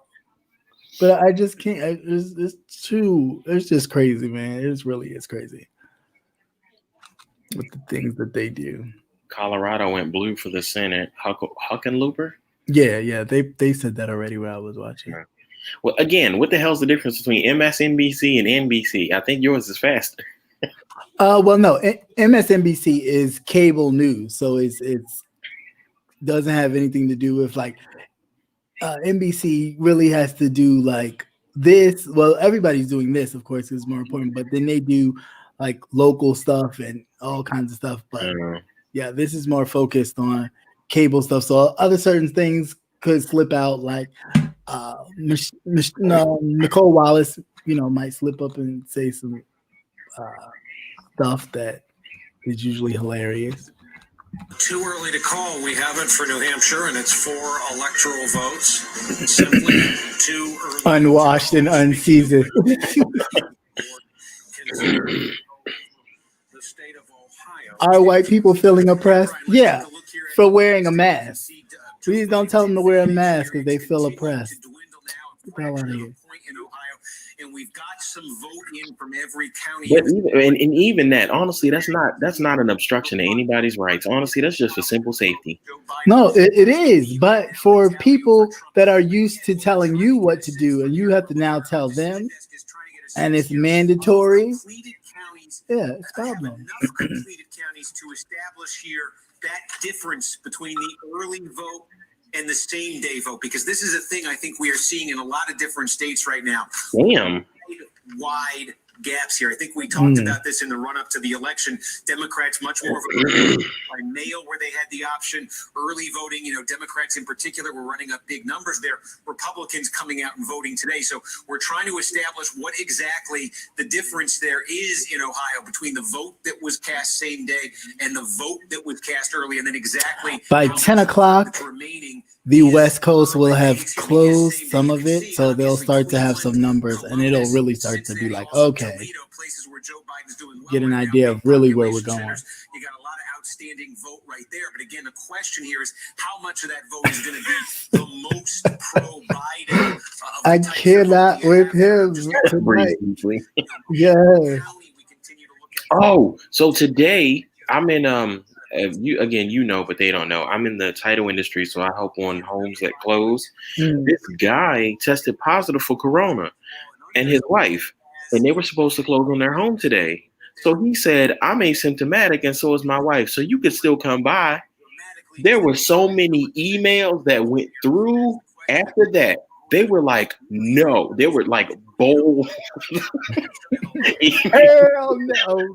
We will hold out your closing until such I day. was laughing so hard. I had to stop working. I was dying because the borrower was really arguing. Lel, we're fine. We're fine. The owner of my company was like, no. He said, until you test negative, which could be for another 2 to 3 weeks, we are not coming to your house. Because we need notaries. People have to go to your house. Yeah. So he was like, well, what if she come by and drop the papers off on the porch and watch us through the window? And my boss again was like, child, they saying that this stuff could stay on substances for hours, days. So Lord knows that'd be putting people in danger. Nah. All just because you want to get a rate lock on your house. Sir, you gonna pay that $30 to move this 2 weeks out. If you can't pay that $30, you don't need that house. Exactly. Outside Democratic sources are conceding that state is trending in the wrong direction. The problem, of course, is in Miami-Dade County. They see it as a unique problem of Cuban American vote for President Trump is too strong. That's fine. And hope them Cuban Americans understand that their grandmas and grandpas will be sailing their ass back to Cuba when he deports them. That's fine. That's what I don't understand about a lot of the Latin vote. Like, you do understand he's kicking y'all out. He don't care if you voted for him or not. He gonna say thank you on the way back.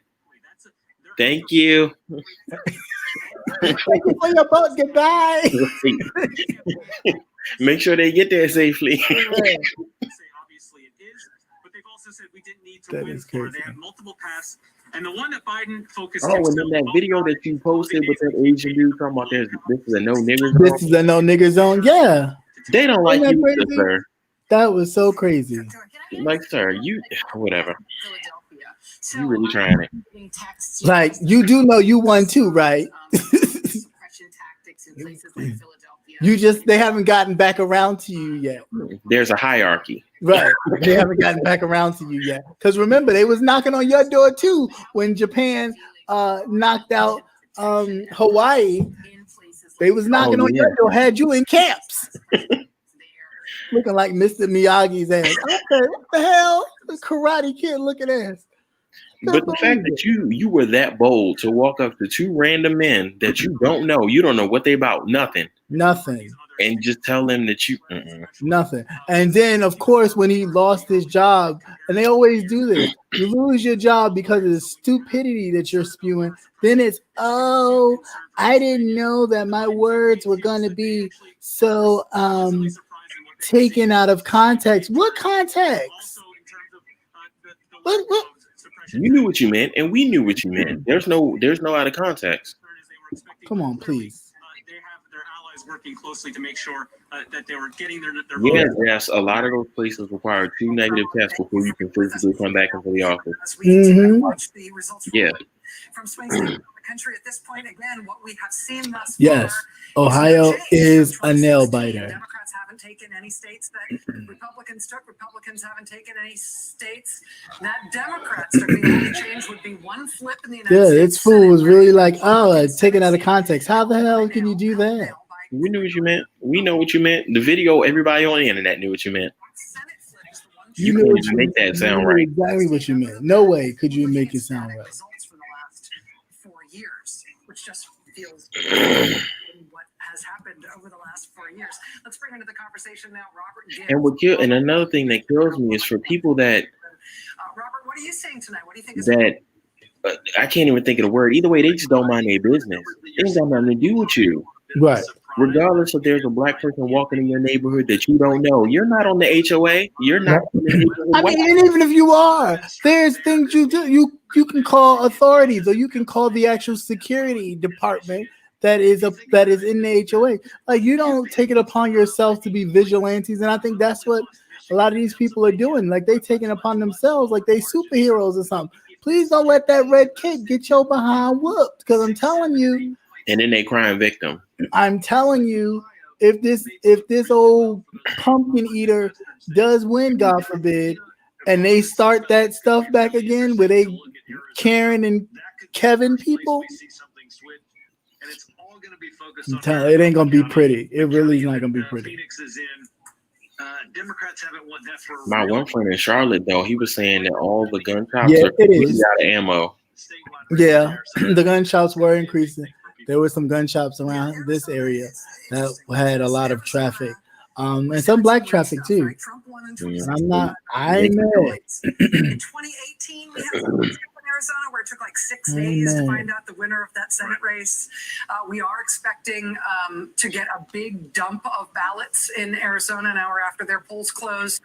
But then after that, we don't know much about how. Because I really think if they think people are just gonna sit by and just let them just pop off and it'd be okay, I think people will just deal with the consequences, child, and be like, I was defending myself. Yeah. Do we still think about Texas as being its own country electorally that it can't be compared to anything, or do we start seeing it as contiguous to the other southwestern states? It's definitely every bit of truth. Mind your business is free. You ain't got to pay nothing for it. Just mind your damn business. It's like, that's why I'm happy that a lot of the cities are now implementing it's called the Karen law. San Francisco had just done it. Basically, their city had passed the Karen law that allows the people who've been discriminated against because somebody called the police on them to now sue the person who's called. Yeah. Gotta love it. That's a good little suit. Go ahead. You let the police come and I have to deal with all this mess. I am suing the shiznit out of you. And and this isn't funny, but I thought the situation was funny. Remember when the lady was walking the dog in the park without a leash, and the black guy was like, "Ma'am, you need to put your dog on a leash," and she had her whole moment choking the shit out of the dog. Right. And people was more concerned. White people was more concerned about the goddamn dog than the fact that she lied and called the police. But that's okay because they got her as they charged her again with they charged her with something else additional to the charge that she originally had because she lied. She lied and said that he assaulted her, and he did not. And they took the damn dog. Right. You ain't got nothing. You ain't got a right. And they took the damn dog. Right. Oh, that's that lady, Anna Paulina Luna. I keep seeing all her freaking commercials. Who? Democrats felt great about 2018. Hey TC, how are you? I can't stay and watch. Oh, I know it's perfectly fine. And to anybody else, if you can't stay and watch, I truly understand it. It's not, I don't hold it against you. I know any other time we have a good time. Just make sure you hit that like button in or out. But it's all good here. Than the polls in Florida. Polls in Florida, some of them had Trump up, some of them had Biden up. I mean, we're also not seeing a wild departure from the last round of polls. I want to live, Lord. Are you seeing right that contradicts that? No, and look, it's the statistic I use all the time in a place like Florida, right? In the last 7 presidential campaigns, 51 million. Yeah, all they care about is animals, their money, and where they live. They ain't really concerned about anything else. Hell, that's all the whole thing was thought. Like Trump's whole initial campaign was talking about tax cuts and budget this. Yeah, but the people that was championing it didn't get it. So then I don't understand. Like, did you get it? No. Mm-mm. So then what are you promoting? What are you rallying about? You sitting there right now needing a stimulus, don't have none. And the Republicans are the ones responsible for basically you not getting it right now at this moment. So then what's your grievance? The only thing stimulating them is the news. The only thing stimulating them is the fact that at least we're not black. That's all I care about. I just don't want to be black or treated like a black person. Remember that when that guy got wrangled in the airport? I think it was in Miami. Yeah, he was like, "Why are you treating me like I'm black?" Treating me like a black person. That's really what they care. That's really what that scares them. Nothing else scares them but that. Conversationalizing around this final week. pulled away from, so which I think was crazy. always their path to 270. Oh, That's 4 o'clock. They closed. Michigan and Pennsylvania. Yep. Here we go. What do you think just about the psychological Time impact? for the real fit. We talk Yeah, about here we people go. being Right. exhausted. People are exhausted. I would get another drink, but I don't want a nosebleed. So I'm going to just sit here and sip this water. People feel despair, and people were looking for something dramatic. People talking landslides. I mean, you don't need a landslide to win. You need to get to 270. Exactly. I mean, look, I do think the expectation of maybe this will be all over at 9:30. Florida will be a big Biden win, and Florida's not a Biden win. And all Can of a sudden someone everybody tell goes me into being I will depressed be because they- okay? Chocolate Capricorn, you will be fine. You will be fine. We will all be fine. We are definitely a very gifted people. We will be fine even through this. But I just wish that we would really get more involved. And if this brings us to use our voices more and really stick it to the people, then hey, so be it. But yeah. Honestly, we need more of us in politics. And yeah, we do. That's my point. Like, I'm hoping that this drives for people to really pay attention to their politicians and not just wait for a president to come along that speaks to them and go, "Oh, I'm gonna vote for him." No. It's important for you to vote for your local people. so if you go for mayor or alderman, or if you go for mayor or alderman or whatever, I mean, we're not in the same state, but if I was there, I would vote for you. Do you think? We will be back with you, with or without tequila, over the course of this evening. Not with or without tequila. Either way, it'd be with tequila for me because in the great state of Iowa, Asian co-worker said, and in Nevada and in Utah. Okay. What did you say? You live in Colorado, 8% white. Wow. They truly believe Corona is for the poor people and not them. Wow. That's crazy. That's sad. I'm not surprised. That's crazy. My Asian co-workers said that they from Vietnam in the first phase that they were taught. Me know that. Wow. That says a lot right there. That says a lot. Yeah. Yeah, that is very true. Too early to call. In Montana. Yeah, it's about small victories. That is very true. Let's go back through some battlegrounds. And welcome to everybody who, chilling in the balcony. Please hit that like button. It don't cost you nothing. It is absolutely free. So if you come by, it's just polite enough to just drop a like in the bucket. Thank you. Wait a minute. Isn't Biden from Pennsylvania? How's he losing? Well, they haven't called everything yet. But that's what I'm saying. Like in the cities like Philadelphia and stuff like that, if people really go out and vote, this is why that part is important.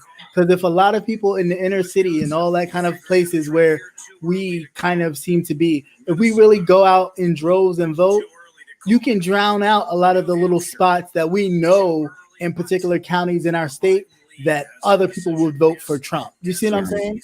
And, they win when we don't vote is because they can then in their little counties, kind of send him over the edge to win the victory for the state. Having just closed, this is a big one. You see how much whopping vote is in there. Wow. Obviously, too early to call. Right. Greenfield Ernst race. And in Montana, Bullock Daines, too early to call. We need these Senate. If we can get these Senate races, if we can get 3, I'll be good with that. I really wouldn't care who won at that point. If we can get the Senate, it really don't matter who wins. When was the last time the Senate and the presidential seat was both blue? 2018. Oh, that's not okay. Yeah, I mean not 2018. 2016. I mean 08. That's what I'm saying. Okay.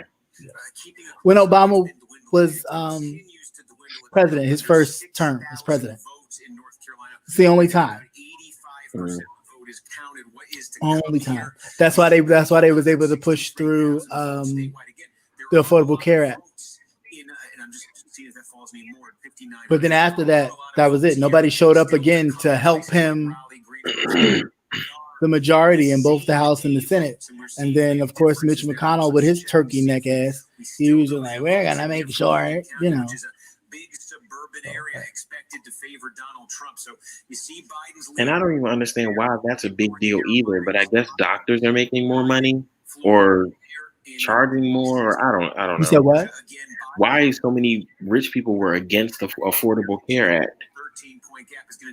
Because mainly it's all about really making money, you know. So if I have money or stock in an insurance company, a medical insurance company, I'm making more money when they're charging you for care, and they're overcharging you because you have a pre-existing condition.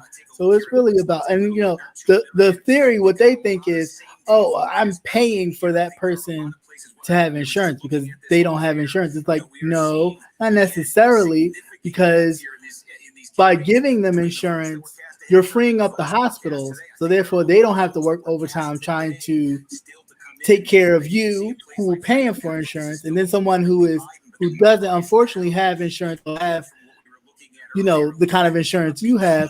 I'm not sitting up here, well, I can't even go to the emergency room because it's flooded with people just trying to get care for anything, simple things. This help, and it also helps with people who have, you know, if somebody has insurance and they're healthy, they just can't afford it. It's enabling them to stay healthy and then have insurance just in case they may need it, instead of this, you only get insurance if in fact you're dealing with a symptom or some kind of disease. And then, of course, you're paying out the yin yang. I just think it's a lot. It's a lot that needs to be ironed out and fixed. Yes, it's not perfect by any standard, but I'd rather have everybody have insurance. And if you want to keep your high price top of the fine, you should be able to keep that. And you should be able to have an option if you choose something different. But what I don't believe in is that pre-existing condition stuff, because a lot of that will matter. All these people that have, these millions of people that have coronavirus right now are now dealing with a pre-existing condition. So if you get rid of it, if he gets rid of the ACA, I don't know what they're gonna do. They're gonna wish that they never voted for him. I can tell you that. Then they're gonna have a problem. They're gonna do the same thing the white ladies did when Trump won. They're gonna have that pussycat march that they did against. Yeah. My friend from Canada, he said that the country just taxes everybody for health care, and you just go do what you need done. Yeah, but a lot of the other states do that too. A lot of the other states, a lot of other countries do that, and they, well, it wouldn't work here. It wouldn't work here because people are money hungry. That's all it is. But it works everywhere else. Yeah, it works everywhere else. I mean, it should be a right. Period. We should not be sitting up here debating on who deserves to have health insurance. Everybody should have it. I mean, again, that's what America was supposed to be founded on. Suppose. Well, we weren't considered then, and that's a whole nother thing. We weren't even considered then. So how about now that we are somewhat considered? How about we come to the table seriously instead of half-assing it? Is my issue. See, and that's kind of where I feel like we should have representatives per each race, but then you got to be careful because not all of our people are for our people. Right. So it's exactly. But that's in lies the problem when you start doing that. I mean, it'll be like let me put a pause what's on that? This because we just got the votes from Maricopa County, Arizona. And this is a big thing in Arizona. When they report them out, they report here we go West. Here we go. We got over 2 million votes in Arizona. Wow. Okay. Biden leading here. It's about 3/4 of the vote in Maricopa County. Maricopa County is like 60% of the population for the entire state of Arizona. It's the area. It's a giant suburb. Joe Biden leading this 54-45. Wow. Now, this was what you're looking at here are the early votes that were cast up until this weekend. These are going to come in Arizona. We're going to come in sort of 3 buckets of votes over the next few hours, and maybe you're going to see here. They're going to be giant. Yeah, the West ones, we're not even going to know fully County, almost 1.5 million what votes. they're giving. These are all, they've been doing early voting for a long time, mail voting for a long time. Last couple of weeks in Arizona, everything that was cast up until about this weekend is what you're looking at right now. Okay, in the 2 next million batch, votes. That's a lot of votes. Same day votes that were cast today. And in the third batch, you're going to get the latest arriving mail-in votes. There are going to be kind of 3 waves of votes here. This has been expected to be the best wave. That's going to be interesting with the West coming up. Part of that story we're seeing in state after state. Oh, okay. Shay said it's Biden's high 8 water p.m. mark here in Colorado. Maricopa and in Arizona. And again,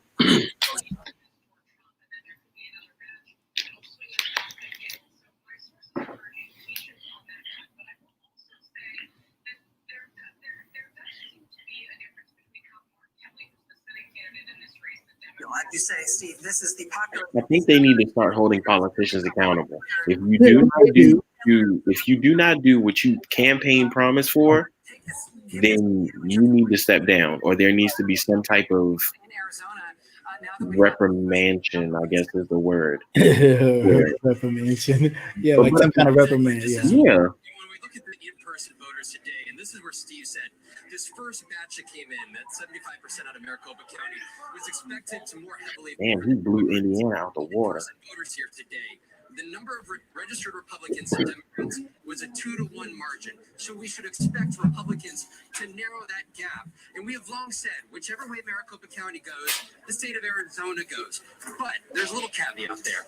Folks on both sides, I've been talking to both camps all day.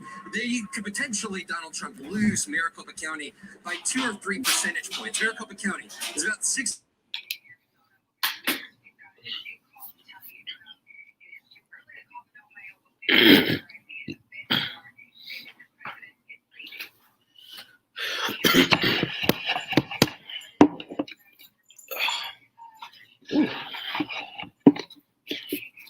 My bad, I had to get comfortable.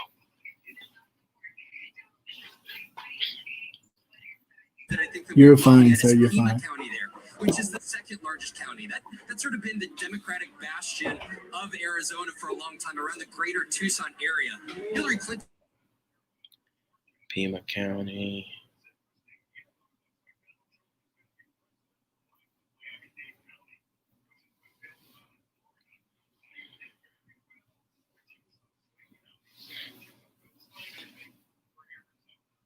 Oh, Biden. Oh, wait, no, wait.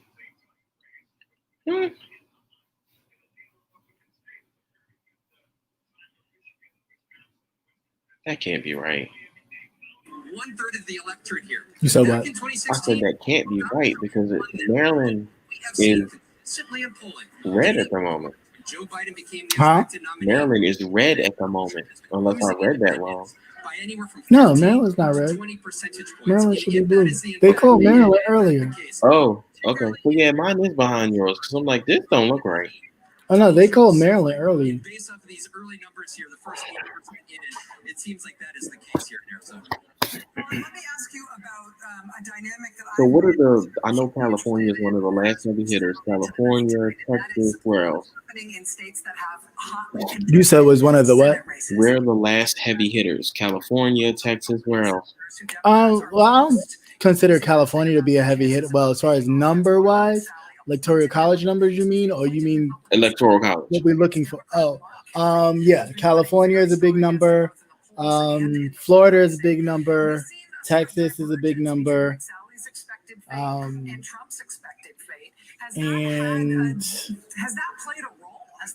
then it'll be a pretty tight kind of, okay, you got to win this one to win. You got to win that one to win. Because they've kind of already worked out that Trump will probably win Texas.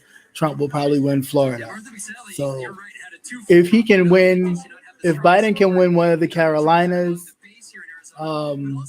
even squeak through a Georgia, it'd probably look a whole lot better for him. And then, Pennsylvania and all that other kind of stuff fall for him, then, Biden will be in it. Yeah. I know these newscasters look stressed as hell. Oh, the candidates, I'm sure all them people are stressed the hell out.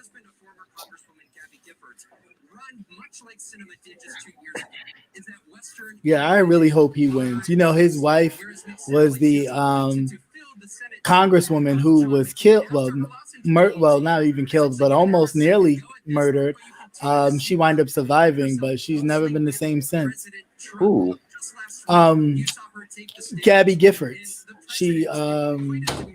She was at a town hall, and the guy came in. Sarah Palin was putting crosshairs on Democratic, officials, and they're gonna sit there and act like, oh, well, what did we do? We just, we were just exciting our base. No, you was really telling people to really go out there and kill people, and that's the message that you sent across, and that's the message that people did. They shot that woman up, and she'd never been the same since. Just crazy. So I really hope that her husband pulls through and wins that Senate seat. They're saying that Lindsey Graham won South Carolina. Really? Yeah, that just came across my thing. We know what he was doing all yesterday. I mean, I figured that he probably would, because a lot of Jamie Harrison's money for his campaign came from outside the state. But I was really hoping that he would push through a win and get that old Lady G out of there. But that just came across. Now, it still could be, they could be calling it early.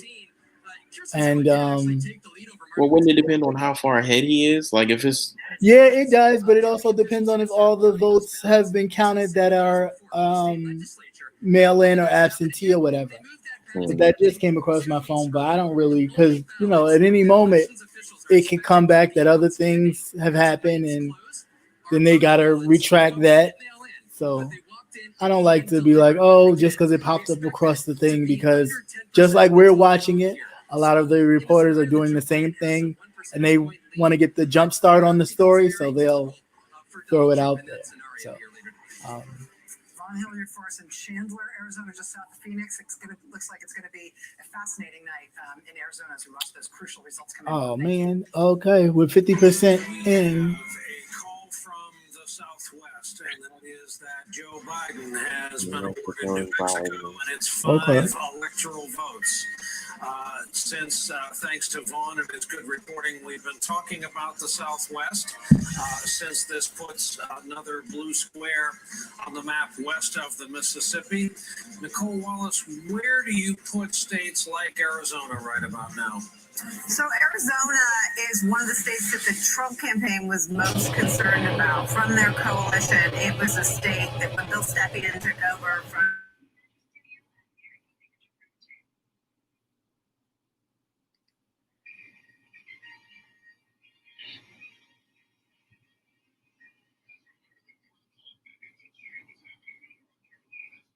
Trump was. North Carolina is tight. Arizona was the state. Yeah, that's what I'm saying. North Carolina is probably really, really tight. And I don't know how. At like 48.5. It's like neck and neck pretty much. What's the percentage of in? It went away. Yeah, because that'll actually be the telltale sign of what we'll be looking at. Like if it's like 99% in, then yeah, you could call it. But if it's even if it's 10 from that, even if it's 90 or 92, 93%, it's still maybe some votes out there. And again, we don't know what votes have not been tallied because they're sitting somewhere, all that stuff. North Carolina is 88% in. Trump is 49.7 and Biden is 49.1. Okay. Boy. I'm gonna need some damn Imodium or something. Right. So, yeah. He wanted to say that whatever call was given tonight, that he was going to basically call himself the winner and move forward. But of course, that's something that he would do because you don't want the other numbers called. No, we want all of them. We're gonna look in the ocean.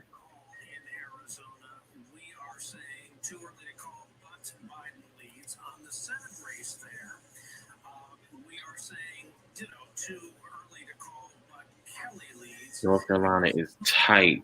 Wow, North Carolina is tight too. Sheesh. Over here sweating. Oh my gosh.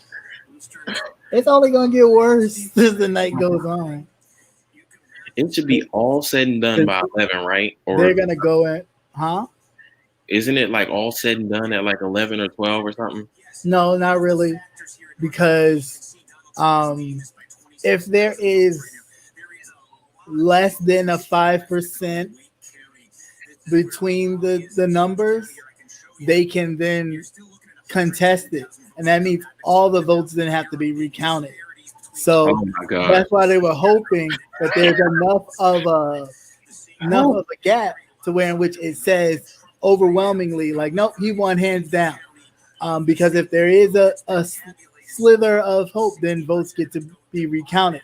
And then that would mean that certain votes that probably weren't counted to begin with because they were sitting somewhere or whatever might change the tide.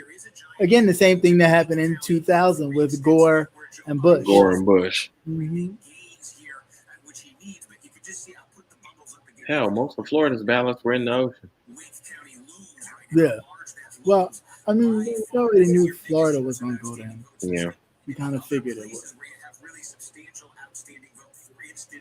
Greensboro, where again on the same day vote here, this is Guilford County, but on the same day vote here again, it's better for Biden than the statewide trend has been. You also in Minnesota, there are 93% in.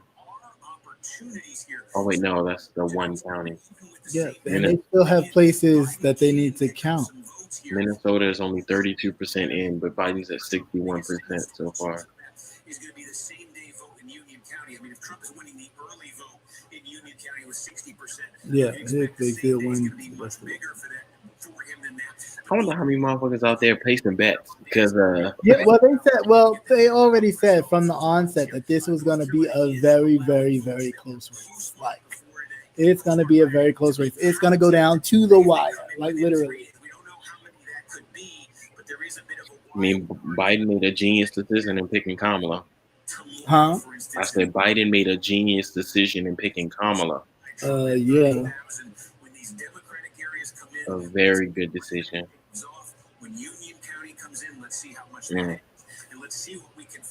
I'll be right back. I'll get my glasses. We got a call from the South. This is Alabama Senate. And remember how Doug Jones shook the political wow. when he won as a Democrat. Doug Jones has lost tonight. Wow. What happened? The Republicans just won a seat. And so did the Dems. I know, but we needed to win 5. So now they're up 1. Okay. I thought we needed 3. What happened? Well, we right back. Yeah. Now we need 4. They gained a seat. So we needed to win. We needed to win 3, right? But the senators that are already senators needed to win.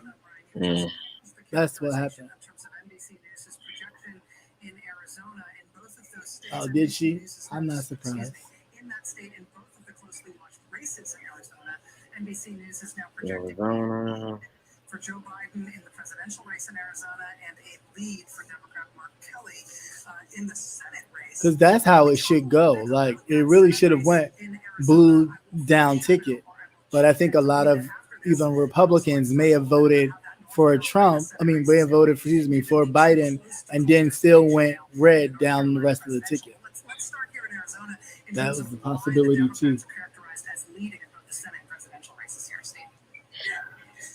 Wow. Maricopa County, and again, this is basically the early vote cast up until this Okay. weekend. This is the bulk of the vote here. Sheesh. Wow, 74%. Damn. Yeah, that is crazy. That Democrats got in 2016. It was a 2-point margin with this same batch of votes in 2016 for Hillary Clinton. And also, I think when you look at the partisan affiliation of the folks who are going out and voting today, it suggests that may not be enough, even if Trump is doing very well with the vote that was cast today. That may not be enough to overcome what Biden's putting in the bank here in Maricopa County. So that's significant, because just a minute ago, we were talking about a possibility that Trump actually does run the table in those 5 states. That it is up and down. It is up and down. The action shifts to Arizona. If Biden is able to put a win on the board in Arizona, that would be. You got to get to 270, right? Yeah, got to get to 270. 32 electoral votes in 2016.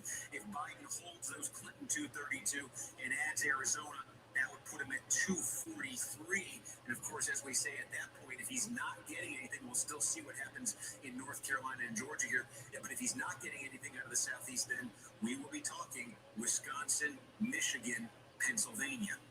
Yep. All right, let me jump in here. 2 more projections here. NBC News has determined that when all is said and done, The Democrats will still have House. the House of Representatives. That's good. That's what Sheesh. they're saying. And in the state of Louisiana, we have prepared to make a call when all the votes are counted. 19-seat majority. Projected winner. Hmm. In the state of Louisiana, and as I've been speaking, we have just added Kansas, as expected in the Trump column. Right. Let's go to the map and see where the colors work out. Rachel, back over to you. Steve, looking at Senate races and presidential races in Arizona, where Biden and Mark Kelly are portrayed now as in the lead by NBC News' calculations in Arizona. Florida's at 97% and Donald's at 51. Biden's at 48. In North Carolina, what's happening with Cal Cunningham? I'm getting seasick. I mean, it happens. It happens. Always happens with the breakdown. Oh, no, Tillis, no. Tillis cannot win this. Come on, y'all. North Carolina, pull through. We need North Carolina to pull through at this moment. Presidential 39,000. Tillis's lead in the Senate race, 58,000 over Cal Cunningham. What is the street party ticket voting? Oh, just a third person on the ticket. Oh. And people use it to throw their vote away. That pisses me off so bad. Because it's like, if the person has not been on the debate at all, then they should not be able to be on the ballot. That's how closely these things have aligned. It's very interesting to see these numbers in North Carolina tonight. You know, Tillis running a little bit ahead of Trump. In fact, Tillis in the polling had been running behind Trump. Ooh, come on, North Carolina. Please, if y'all could squeeze this through. Damn, that's tight. That's so tight. 40,000 points. Ooh, I think everybody gonna have ulcers in the morning. Everybody's gonna be sick as hell. But not much, and also not in the direction the polls before this election were suggesting. Steve, I got one more for you. Oh, did they? Well, that's good. Another call, and this is another New England state, and that is New Hampshire, and it's for electoral votes awarded to Joe Biden. Oh, did you see what Shay said? No, I didn't see it. Let me see. A reporter. Votes right now. Let's take a look at the map and let's see where this leaves us as we look nationally. He probably will. He probably will. I wouldn't be surprised. I think he has a thing for his daughter anyway. Oh, man. Yeah, they've been saying that for years. Right, and they have. Yeah, I really do. I hope the city of Philadelphia and the surrounding areas really showed up and showed out. New Hampshire result. That was a Hillary in 2016, but it was a I really do. state, I believe, by 0.37% of the vote. Trump got very, very close to beating Used to be able to click Democrat and Republican, and it would automatically select now the projected winner in New each Hampshire. candidate in the party for us. Oh, okay. That's interesting. I've never heard of that. Trump was able to get there. Again, one of the states we are watching very, very closely, Nicole Wallace might be watching, you might say intently, is the state of Wisconsin, where we have, where it is too early to call.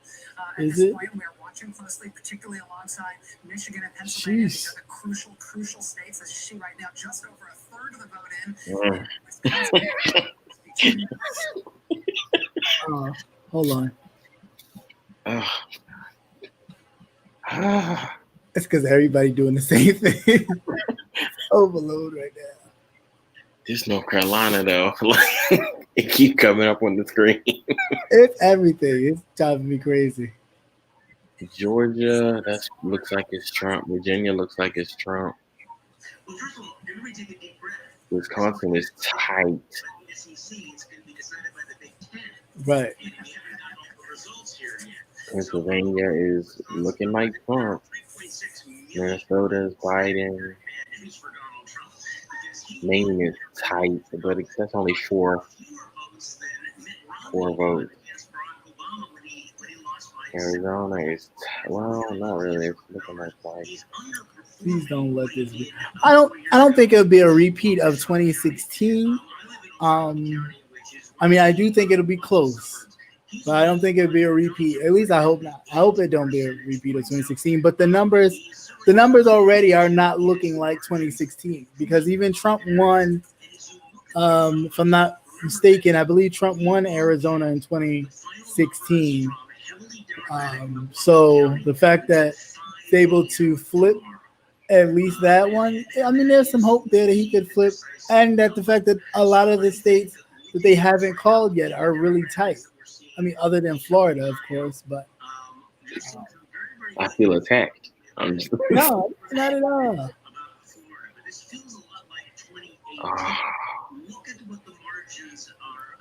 Like I'm nervous, but I'm excited. Like it's a weird feeling. It's like I'm really interested. Like Ohio is looking crazy right now. I need Ohio to at least be like 50-51. I need that in my life. Which has loomed so large over the past 4 years, I feel like it has overshadowed our ability to think rationally about Wisconsin. And that is that when Trump won, crucial battleground. She said he won by less than a point. He had never led in a single poll.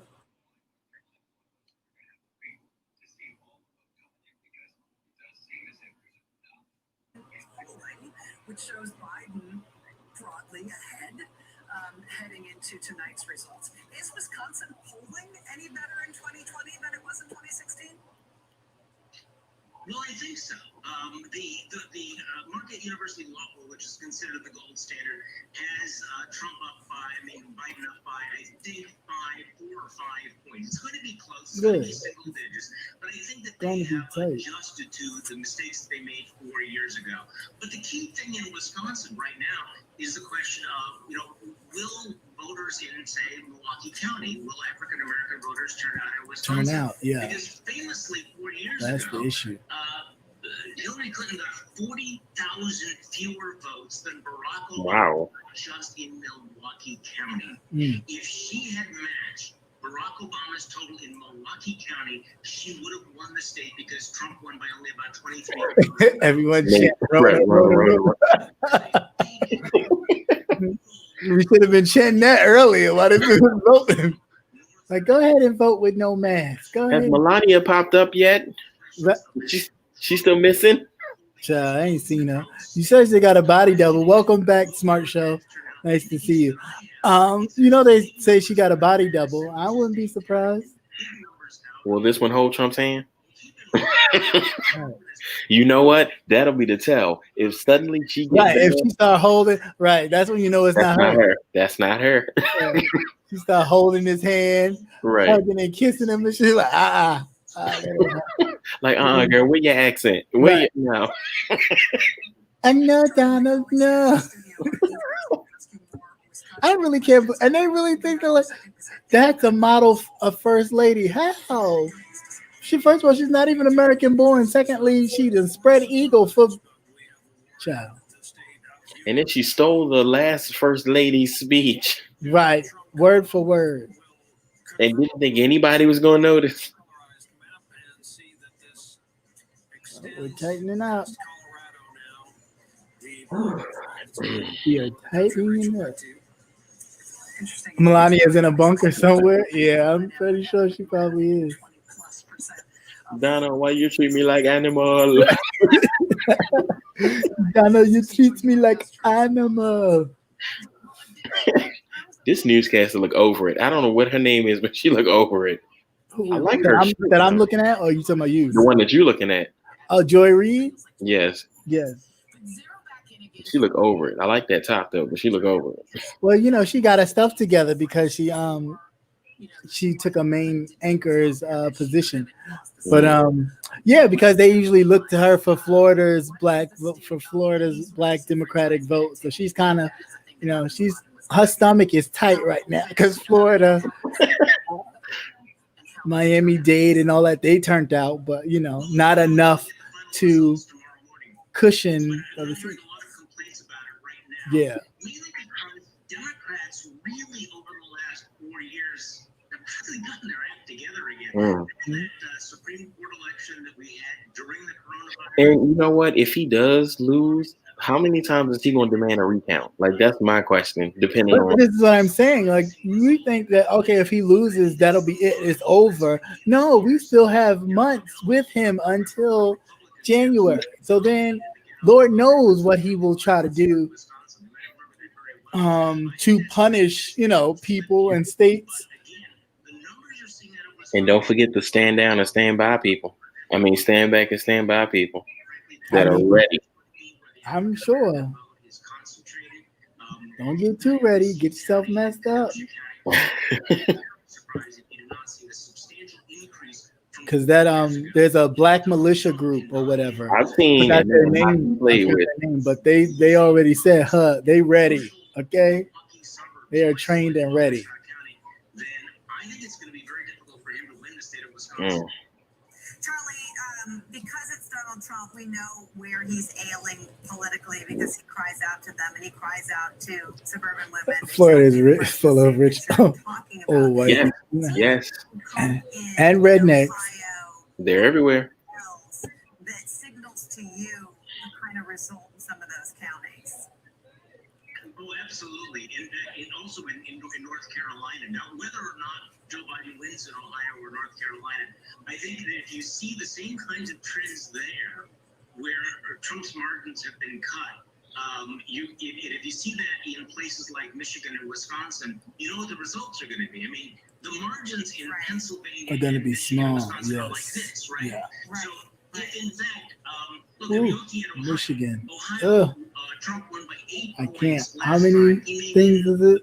I can't. It's at 90. Oh, it just went away. Percentage that. Kind of shift in those demographic Lord groups have mercy. in Wisconsin. When those trucks tried to run the Biden bus over, and he was like, yeah.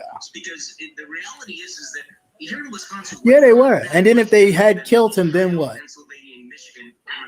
If he happened to be on that bus, which thanks God he was not, but if he happened to be on that bus and something would have happened, then what? I guess one other question I have is the kind of Republicans, like the Paul Ryan Republican, are the kind of Republicans that can hold their own in a Wisconsin nice kind of state. Biden at 98, Trump still at 92. It can't land differently.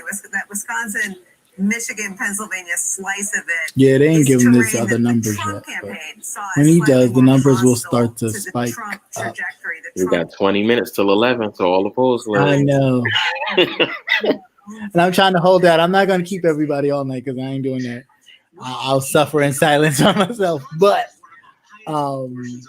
yeah, I'm trying to at least wait till all the polls close and we can get an idea before we all call it a night and watch it ourselves. And so Donald Trump has a lot of work to alienate a state like Wisconsin, which I think he's done. And so, yes, you do have the Paul Ryan Republicans, but they're basically an extinct species. They're not here anymore. And the Republican Party here is to be quite honest, is all in for Donald Trump. Welcome back. Welcome back. because they've become so Trumpy, I think that they have been more repulsive and repellent to some of these key swing voters in the suburban areas that are going to make a difference here when we get the final results.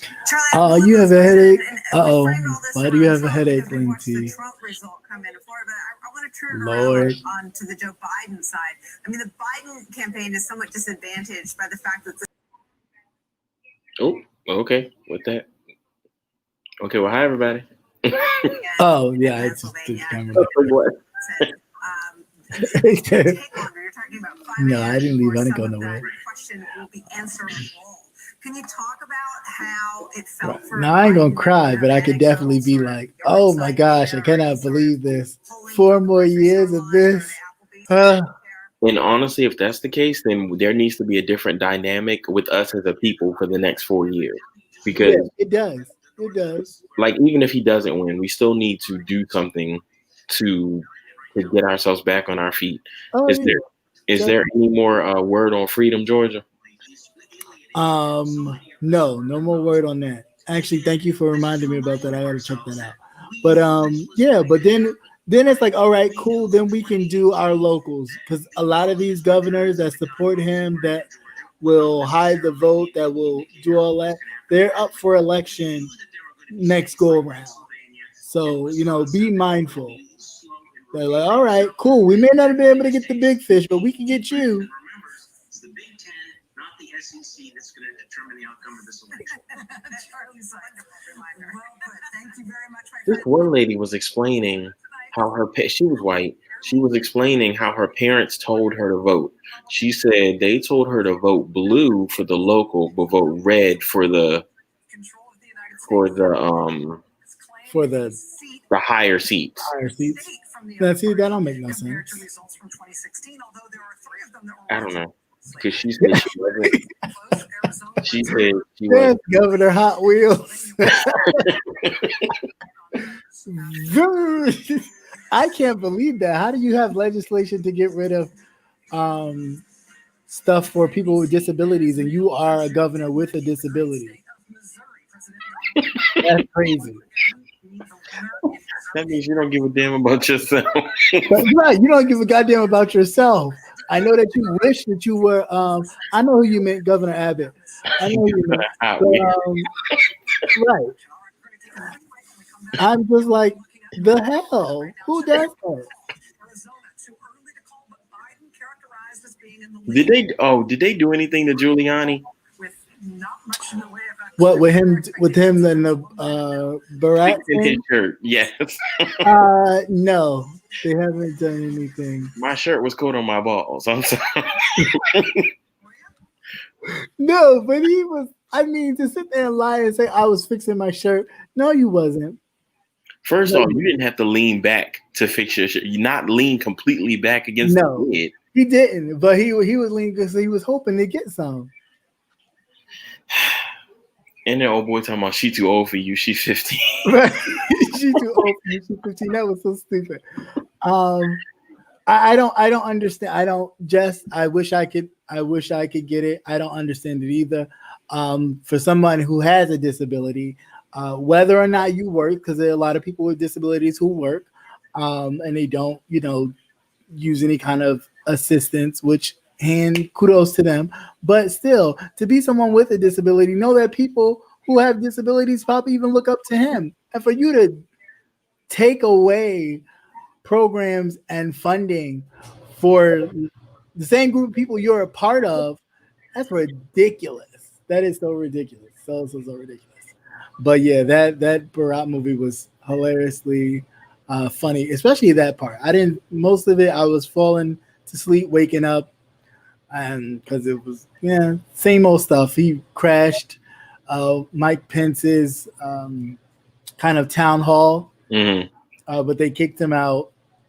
But that one with Giuliani was crazy because the Giuliani security, you see them go into the room like they swept it, like, oh, it's all clear. Dude popped out the bathroom. So how the hell he popped out the bathroom? And the security said it was all clear. That was already like a telltale sign, like, yeah, you need to get rid of your security player. Like, that's crazy to me. That's so crazy. Biden is at 118. Trump is at 102. Oh, okay.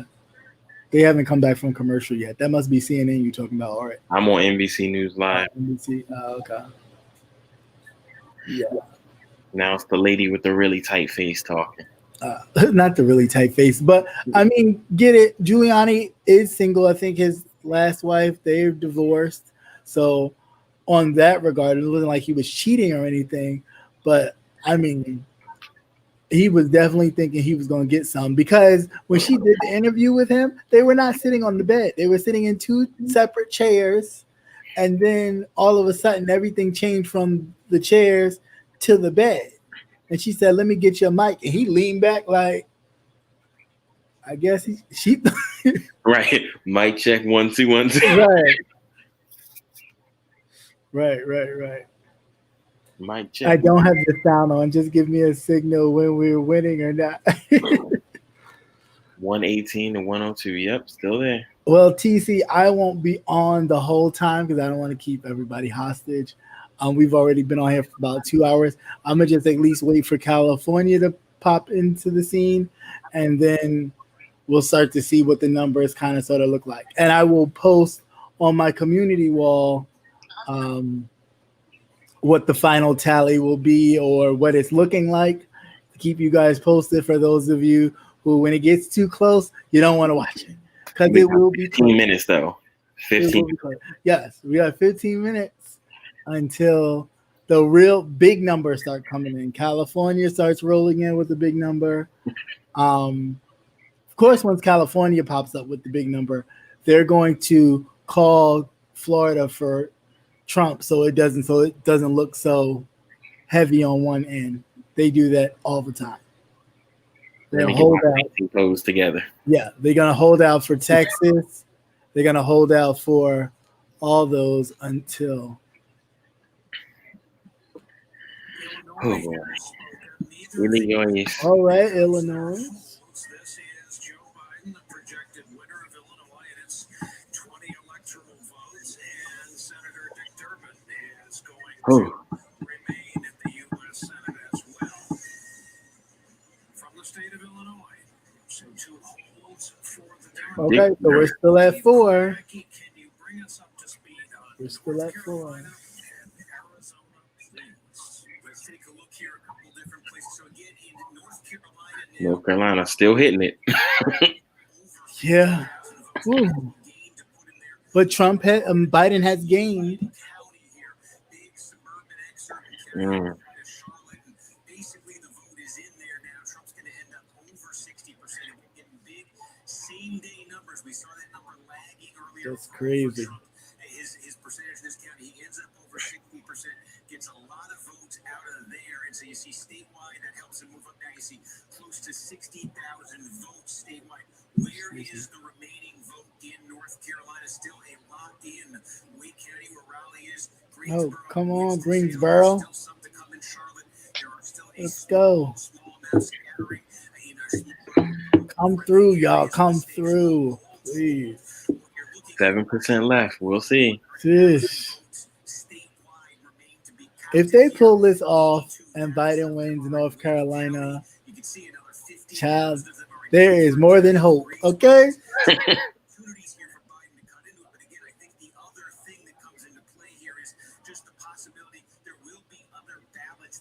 Come in. Yeah. Oh, North Carolina. That's gonna be that's gonna be like the highlight. Weren't you looking at Ohio too? Yeah. How many votes does Ohio have? Trump was in the lead in Ohio. No, I mean electoral votes. Huh? Electoral votes. Oh, I don't remember off the top of my head, but it's enough. It's not as big as the other states, but it's quite a bit. Mm.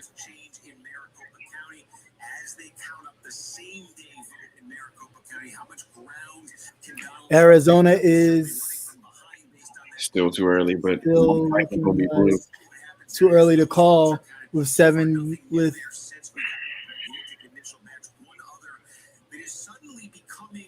Potentially significant on this map, and I want to flag this for you. It's not a state It's part of a state. It is the 2nd congressional district of Nebraska. Nebraska.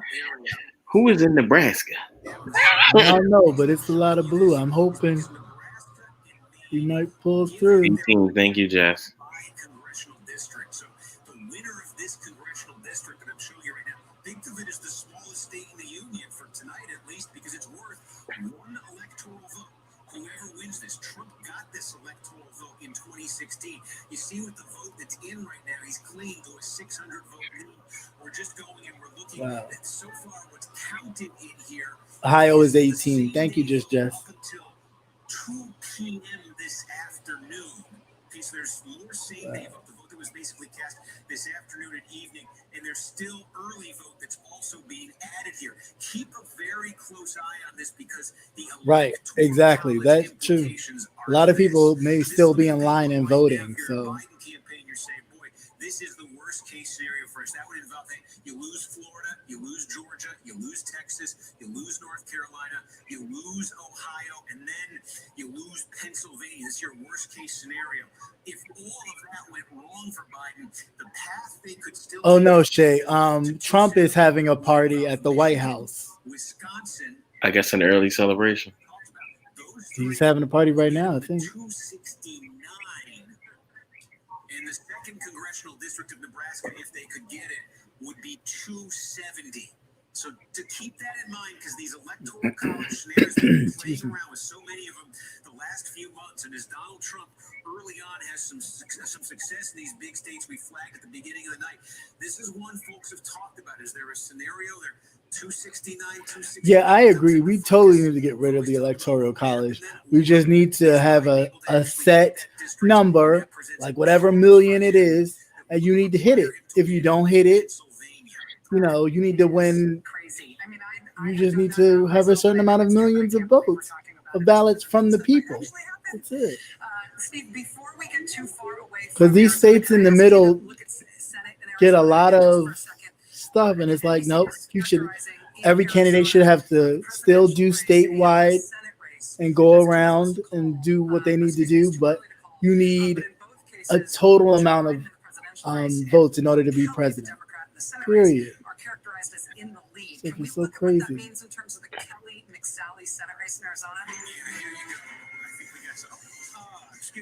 Here we go with the projections again. Here we go. Nebraska, part of the split electoral vote, Nebraska, as projected, is being projected to Donald Trump. And we've explained this before.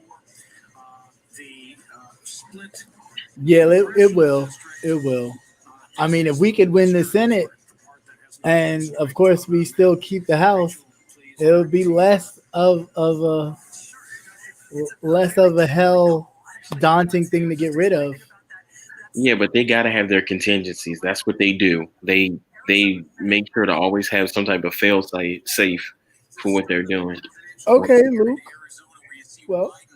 Well, I mean, if you think so, I wouldn't call it too soon, though. I really wouldn't call it too soon. All are welcome here, but be smart to know your audience. Yeah. Know your audience. Yeah. And I mean that's fine. You could think that, but I mean I wouldn't call it too soon, Luke. I would definitely hold off on that because it's too close. We ain't even done yet. We still got 7 minutes. That part as well. That shit will be with you. For a cat pill, Usher join the balcony. But thank you for your thought. We definitely appreciate it. Because your first thing should have been your question, then maybe your second statement. You kind of messed it up.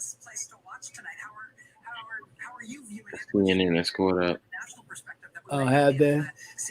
That's what the Well, I think if you're Martha McSally, you're breaking out the hard liquor about right now. She needed to keep it close in the early vote, which is what you're seeing right now. Arizona is a big early vote state, so roughly 75% of the vote is going to be Yes, let's go, Arizona. Let's go. Let's pick up a Senate seat. 41-40 in the Senate. That's a tough one to make up with only 25% of the vote left to go. So I think Jim Martin McSally, we're not real happy tonight. Is she a politician? In particular, that is Okay, we can handle that. Thank you for your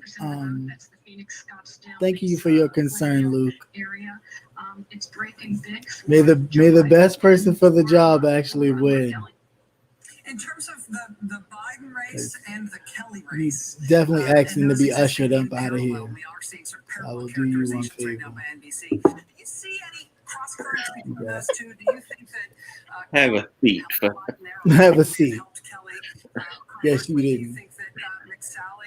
You didn't understand. It's okay, to have a difference of opinion. That is perfectly fine. But please, we're not doing that.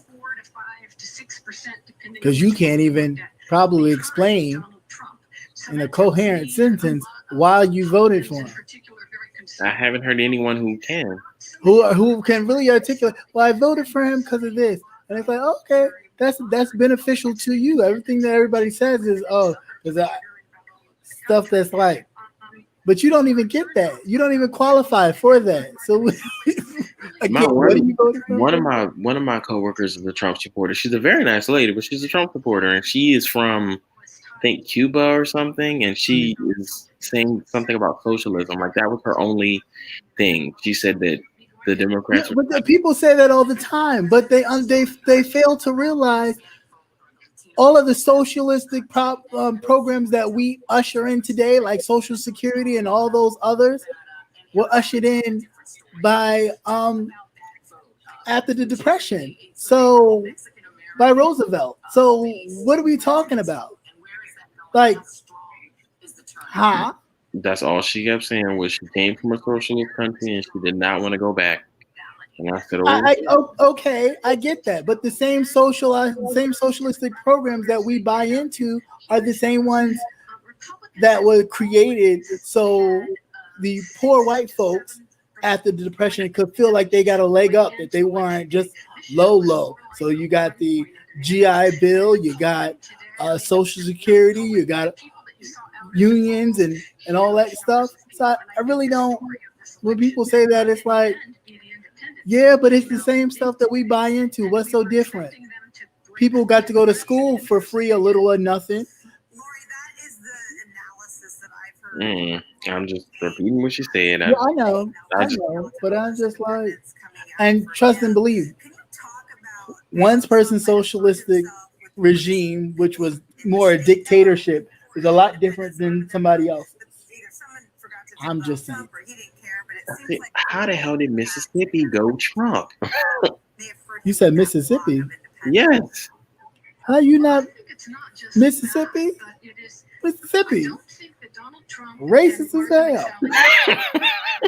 Are we not? I'm like, why are you surprised? I'm not surprised. But I don't know. Maybe I'm just thinking too much of the money aspect because Mississippi don't have no money.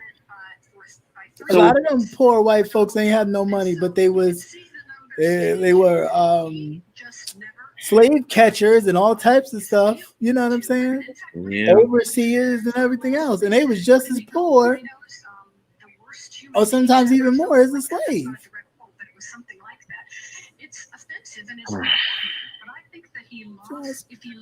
It's the mindset. I don't have to be like them. I don't want to be treated like them. That's all it is.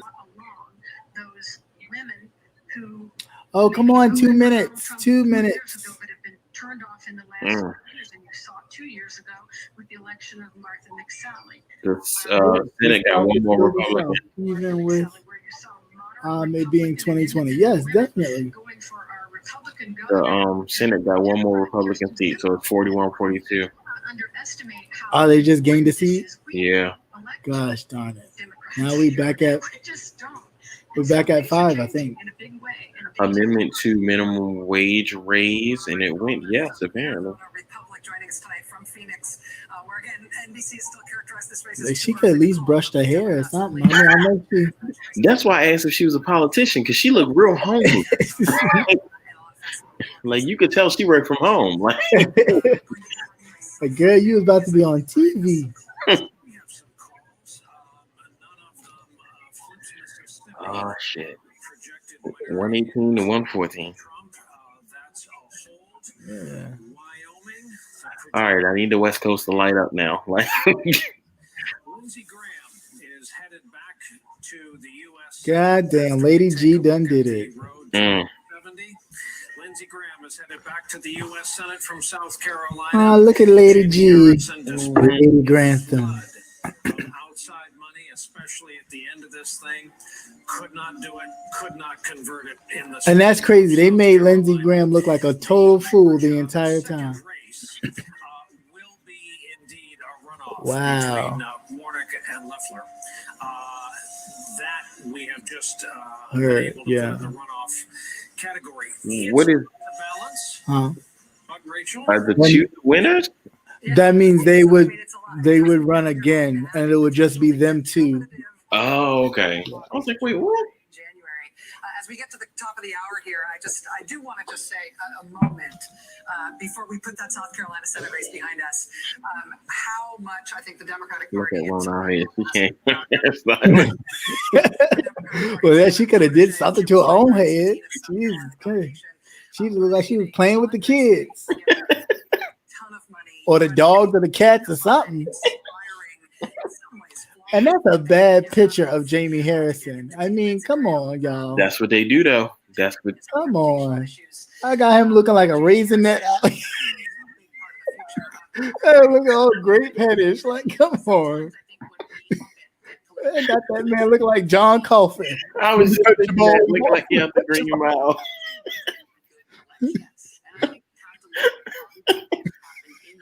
Oh, shit. Oh, they got him looking like John Coffin. Lord Jesus. Yeah, Florida is red. It's 99% in, and Trump is at 51%. Yeah. Of course. I mean, it would have been nice, but you know. Would have gave him a hell of a boost. I say people stop going to Miami. Stop putting your money in these places. I'm sorry. Have you been to Miami? I'm not trying to say. I'm teasing. I haven't been to Miami. Oh my God. I freaking love it there. Miami is nice.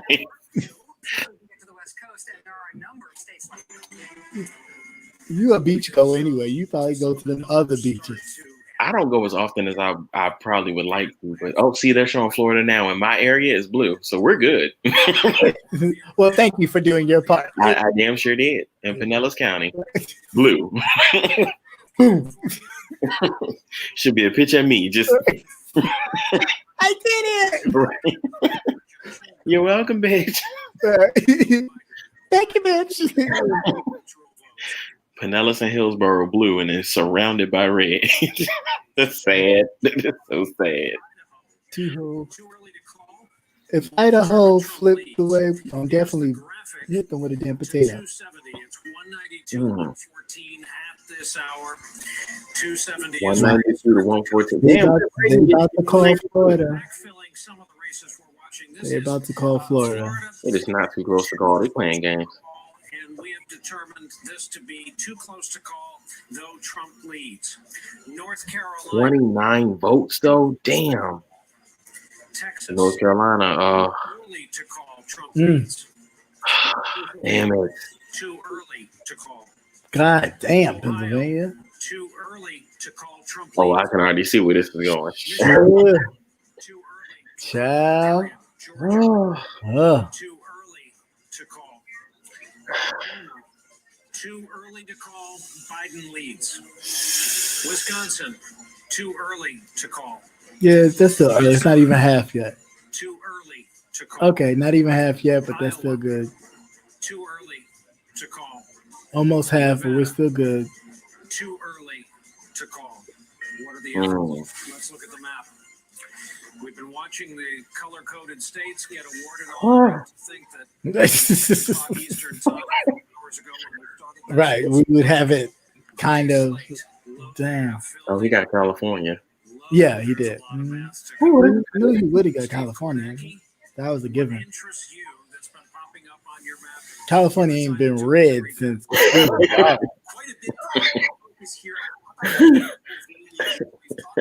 I feel lightheaded. Huh? I said I feel lightheaded. Just breathe deep. Breathe deep. And giving us a complete look, and I do think this is worth keeping in mind as Pennsylvania. Damn, Pennsylvania. Jesus gracious. Right. One of the reasons Donald Trump was able to flip Pennsylvania in 2016 was he ran up extraordinary margins in rural parts of the state in western Pennsylvania, places Republicans had usually done well, but he did incredibly well in these places. And one of the questions was, would he be doing that again tonight? We are getting some full returns here. We've got just about all for. Here's a county we got just about everything in. Trump's running at 72-27. He's actually exceeding right now his 2016 number. This is small, but again, we've talked about this in places like Georgia tonight. Yeah. Small counties with enormous margins do add up. Next door, here's a place where Trump hit 73% in 2016. Tiny, but he's hitting 73% tonight. I'm seeing this in all sorts of small counties in western Pennsylvania. That seems to be where we are getting most of the full reports out of Pennsylvania so far. Trump is in those small rural counties hitting, in some cases exceeding that 2016 number. That is only part of the story in Pennsylvania. I flag it because we're getting the full results from those counties. We are not getting the full results. If they retain both the Senate and the presidency, we can cancel Christmas. Especially in Philadelphia. That's where you're going to have a lot of lag, I think, with the mail-in voting. But I do think that's a piece of it to keep an eye on. I'm sure he is gloating on Twitter, Steven. I'm sure he is. Of course he is. Them little hands, just the gum. Hey, just the gum. But it's still early yet. We're not at 50% of the 50% of it in even at all. So we've been talking all night about how let's just these three states, Wisconsin, Pennsylvania, Michigan, are, as Nicole, as you've been putting it, they're sort of the whole story in terms of what the Biden campaign was aiming at. What does happen if those are the states on which this is all going Wait a minute. Have answers? What's that? The population of Pennsylvania must be really concentrated. Momentum in the it becomes built. Well, they concentrate they concentrate a lot of their stuff on certain areas. It's stupid. That's like Cuba Gooding Jr. hitting their boys in the head. Or like, don't be a menace when you start knocking the kids out. You knocking them kids out. Bleep, bleep, bleep.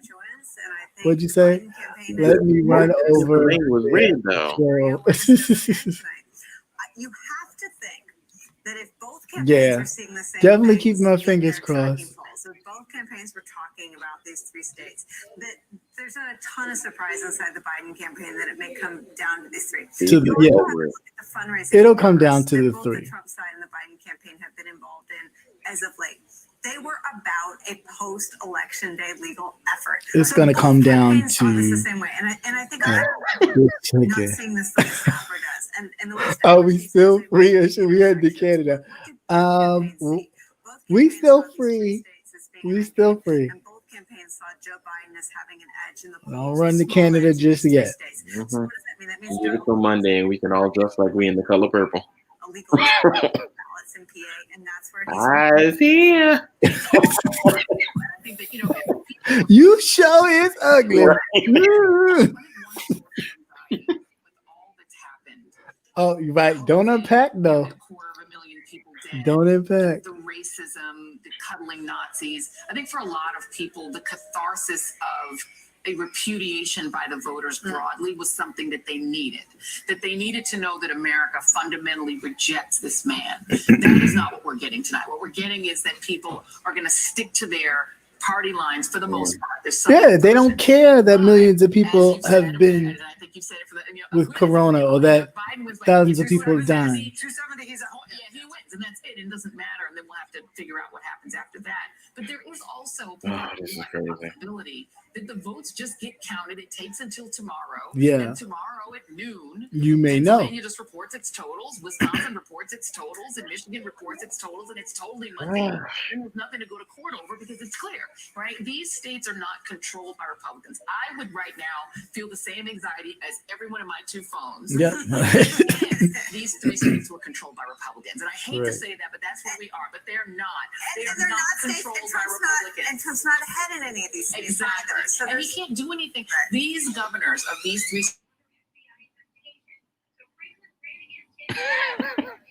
Mr. La Follette, the person who's is not going to allow Donald Trump to just walk in there and do what Scott Walker and his friends would have done. It's not the same Wisconsin. It's not the same Pennsylvania. The governor there is not going to allow it.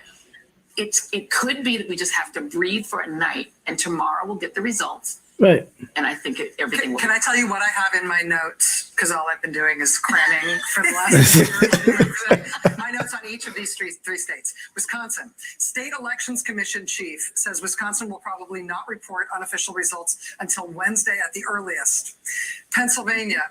Governor releases TV ad warning residents it will take, quote, a few days for the vote to be completed. Secretary of State says there's no way Pennsylvania is announcing a winner on election night. Michigan. Secretary of State says the count will likely take until Friday. Yeah. So Wisconsin, Pennsylvania, and Michigan, which is what we are looking at now. Heidi Prisbilla is in Michigan, is in Detroit, specifically with a look at what we can expect in terms of the Michigan vote. Heidi, it's great to have you with us tonight. What are you hearing in Michigan? Yeah, Rachel, I think that is too funny, right? Any votes? Maybe not. I fixed that ballot box. Knows if you touched it. Representation of the in-person vote here in Michigan, they couldn't even start. But Friday though, god damn. Yeah. You know, do you remember how 2020 was? I mean, 2020. How 2000 was? It was like it was like 2 weeks. Yet. So you're getting a very skewed representation. Let me give you an example. Macomb County, Trump won there by 10 points in 2016. We're starting to get the early numbers. I'm never going to concede to that. I mean, even though, I ain't never going to concede to that. They can think they won. They could try it. It's one hell of a chess game going on. Let's just look at it that way. Yeah, it definitely is. So again, they're saying breathe. And that black militia is tonight. Joe Biden will take this state, and they say that what you should look at right now, instead of this patchwork, is the surge pattern in voting, because Michigan was the place where Donald Trump had his smallest margin of victory.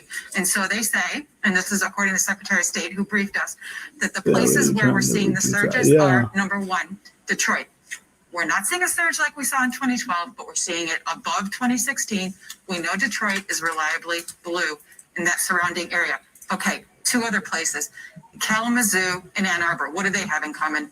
College areas. Michigan changed their rules to allow same-day in-person voting, registration and voting, and we're seeing long lines in those areas. So if you look at the surge patterns and where the surge patterns are, Michigan officials are still optimistic, but they are cautioning no reading into any of these numbers until we have them all in. And the most recent news from the Secretary of State is that we won't have even unofficial results for 24 hours, Rachel. 24 hours from now, they're not expecting it.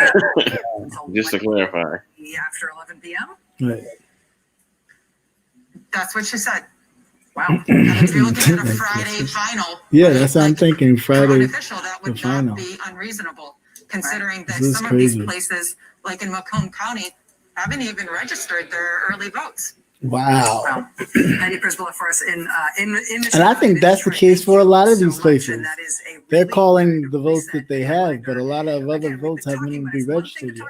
It's another thing to grok it. Yeah. Grasp it and prepare yourselves. All right, while we were talking about the upper Midwest, we've talked a long time about Wisconsin moments ago. We're going to hop over Wisconsin, go from Michigan over Wisconsin to talk about Iowa and Minnesota, a couple of states that we haven't had a ton of focus on yet, but are crucial at this point, both of which we're watching results closely. Steve, Iowa and Minnesota, your choice as to which you look at first. Yeah, let's take a look here. Let's call up Iowa because you do have some numbers coming in. There is Iowa. So right now, Biden in what's been counted in Iowa, about 1 million votes with a 6-point advantage here. Again, we can call up here and see still about 800,000 or so ballots to be counted in Iowa. Now, I think the cautionary note on this is take a look at some of these counties where Biden's doing very well right now, sort of along. Okay, did it again.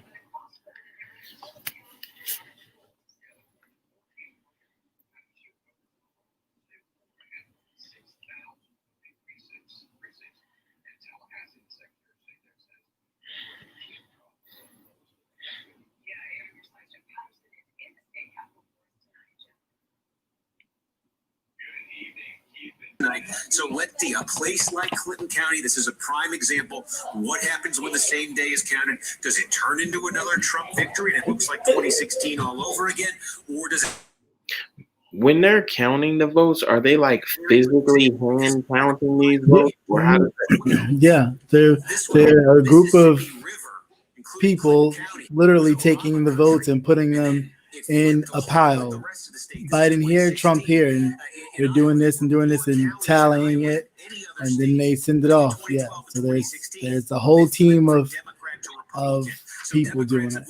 Wow. Iowa was a 9-point win for Donald Trump in 2016. So it's definitely a job. Like it's not even. Yeah. That's the opportunity Democrats have seen here. You see good numbers for Democrats in some of these places. I think here's a good example where most of the votes in Polk County, Des Moines, state capital, in Democratic territory. Biden winning this thing 56.5 to 41.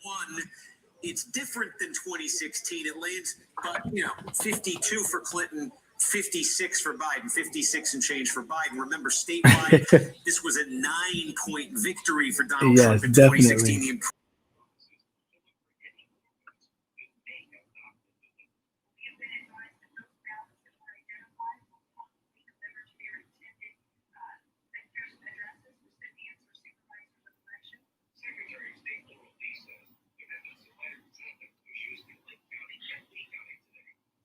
Biden leading the statewide count because you're seeing a lot of that early vote that's coming in. And how much it changed it.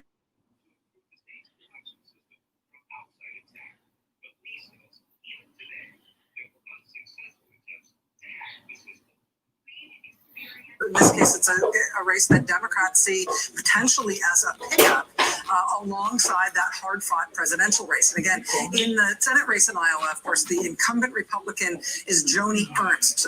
The Democrat, Teresa Greenfield, has run a well-funded, very solid campaign against. Waiting for another bulk number, like the one number. Leading in the presidential race, 51-46, and let's flip it around and show you the Senate race. Look at that, Greenfield leading. Okay. Refers again. I hate this doing this. Where are we? Oh, come on. Get it together. Here we go. Senate race in Iowa, of course, the incumbent Republican is Joni Ernst. The Democrat, Teresa Greenfield, has run a well-funded, very solid campaign against Ernst, but Ernst has done pretty well in recent polls. Well, you can take a look here. Let's see here. Joe Biden leading in the presidential race, 51-46, and let's flip it around and show you the Senate race. Look at that, Greenfield. Okay. Is it a sign? Is it a sign? I'm still watching mine. They talking about which amendment passed and which one didn't. You said the who? The one I'm looking at has which amendments passed and which ones didn't. Oh yeah, there were some amendments too down on the ballot. I don't know. The whole minimum wage thing is still a thing for me. Yeah, it is Donald Trump in 2016. He was able to flip Michigan. He was able to flip Wisconsin. Because if you, I don't know. Never mind. I just, it just confuses me how you're gonna say like let you raise minimum wage. Let's say to $15 an hour for those people who are already making $15 an hour. Do you give them a raise too? Right. Like I feel like it's a lot more to this. Than it is. Start off because it will be because other people will then be demanding raises as well. And then who's to say that these companies can even keep up with these raise numbers? That's why I'm going over that.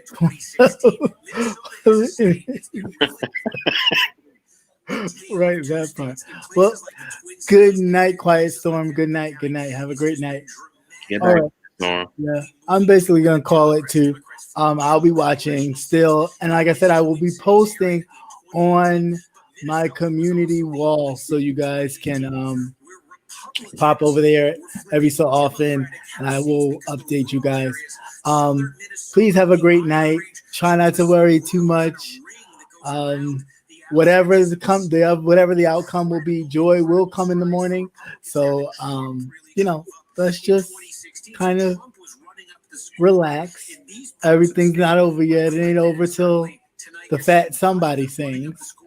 But but everybody, please have a great night. Be blessed, and I will speak to you guys later. All right, everybody, have a great night. Peace.